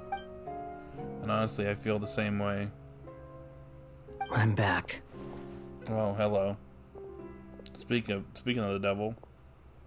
Hat Guy! I went to look for the Hyperborean phantoms again. I think I've gotten to the bottom of it. I got them to talk to Nicole on the other end of the communications line. Turns out, the history they describe is different from how Nicole remembers it. Really? But how? Surely Nicole can't have been wrong.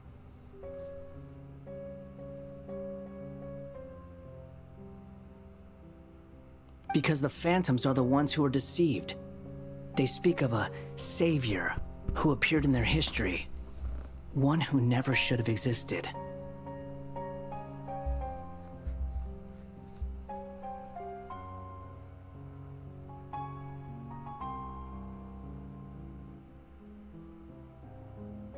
This savior promised to create a new moon within the false sky, and even bring back their moon goddesses.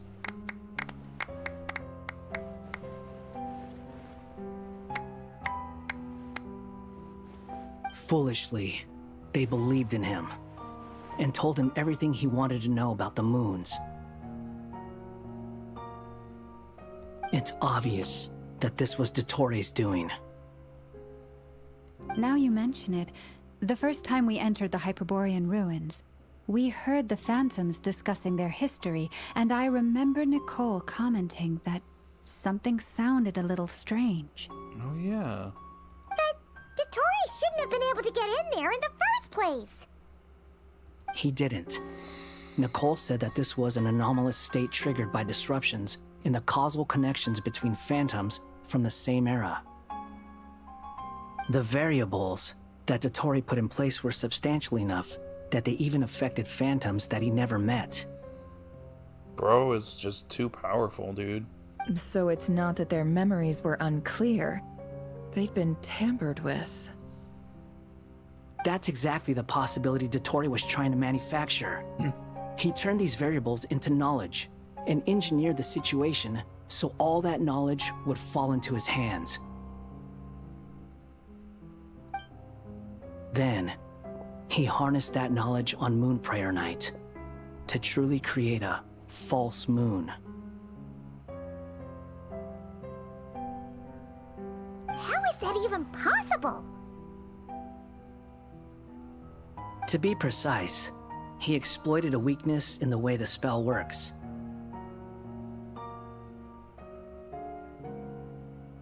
The spell senses Kuvaki to detect the moon's location. So, as long as the false moon more strongly resembled a moon than the frost moon beyond the skies.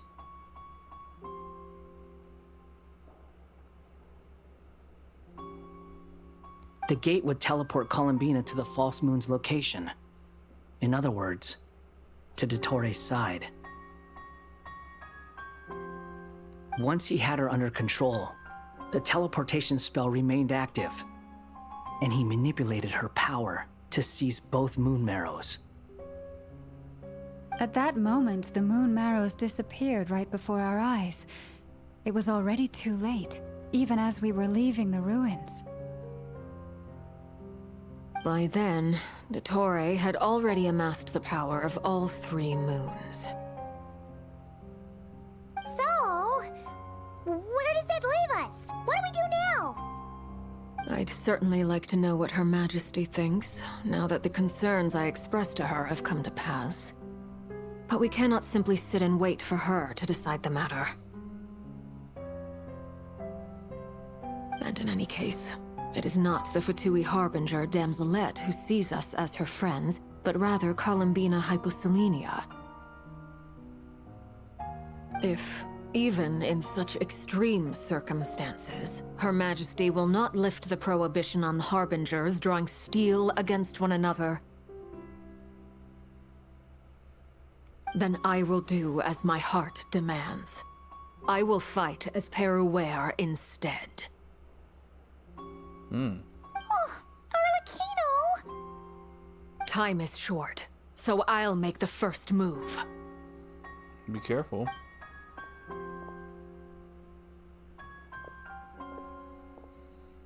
Whew. Even Arlecchino seems to be losing her cool now. I'm sure she feels partly responsible for this, and so do I.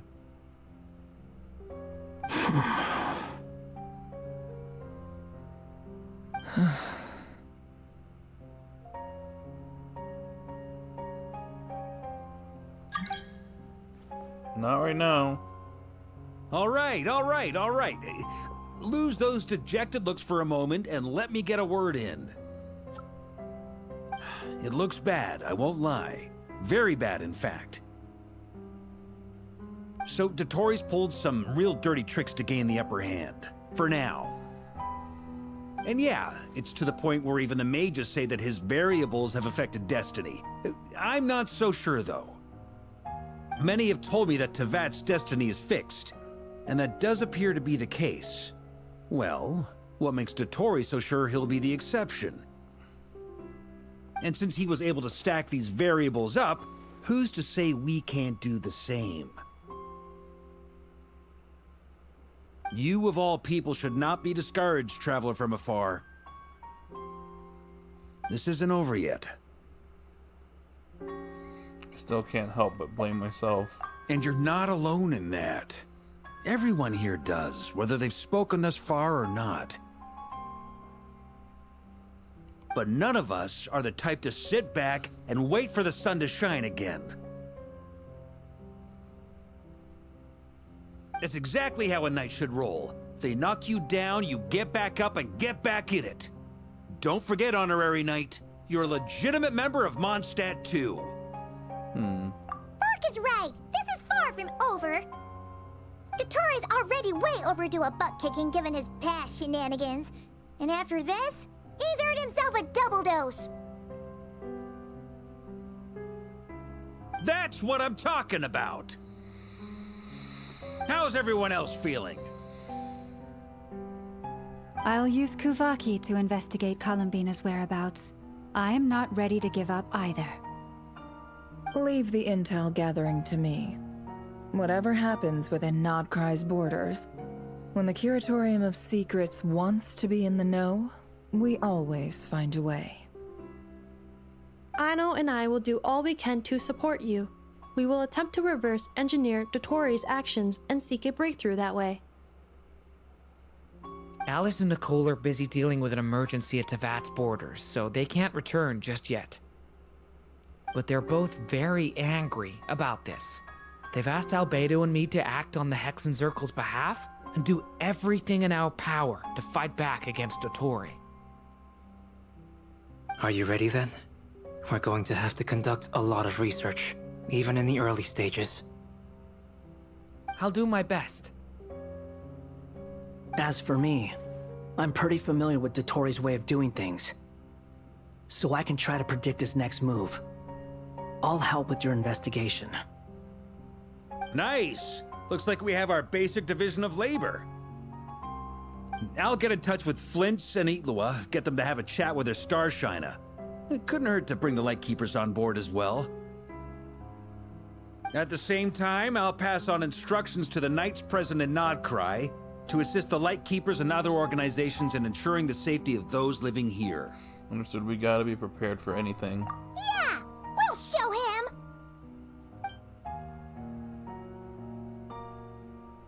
That's it then. Good luck, everyone.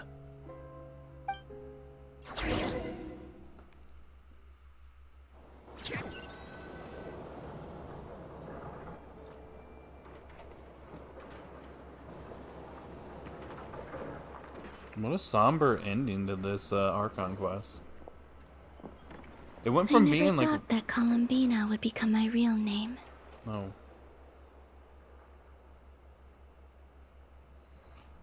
It went from like, oh, everything's happy, we're having a fun time, to just everything just... everything just fell apart, just like that. It went from being a Fatui code name to something my friends call me. And remember, come night or day, the moonlight shall always connect us.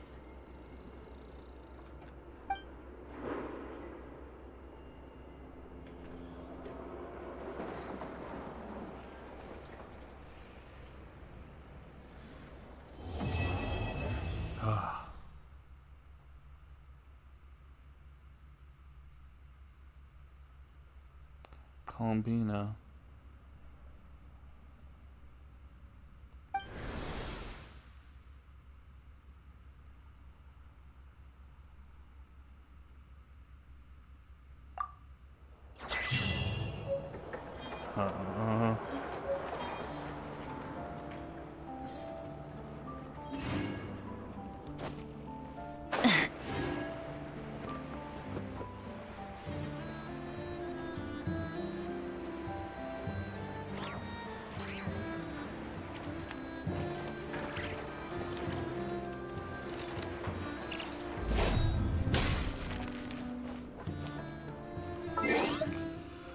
Alright, that's it. Well, that's all I got for tonight's stream, and I guess that wraps up Genshin for this year. I was going to do Durn's story quest, but apparently it takes 5 days to do that, and yeah, we're not doing that. So, I guess I'll just do that on my own. Sorry, guys. Anyways, that's all I got for tonight's stream, so we'll be doing this again in 6 weeks. Time to get revenge on Dottore. Apparently the next version has Archon Quests Acts 7 and 8 for Nodcry. I don't think we've gone this deep in a region. We usually get to Act 5 and we're done. And then there's like maybe like one with like Dainsliff or whatever like afterwards. But like we're going to 8. This was like we went to 6 with this one. Now we're going to 8. Jeez Louise. Crazy. But anyways, that's all I got. Dottore, I think he's my favorite villain in this game. So, guess we will be destroying him in 6 weeks probably, because he is the boss for the final boss of Nodcry. So, anyways, that's all I got for tonight's stream. So, have a good day or night, Rat, and I'll see you all later. Bye.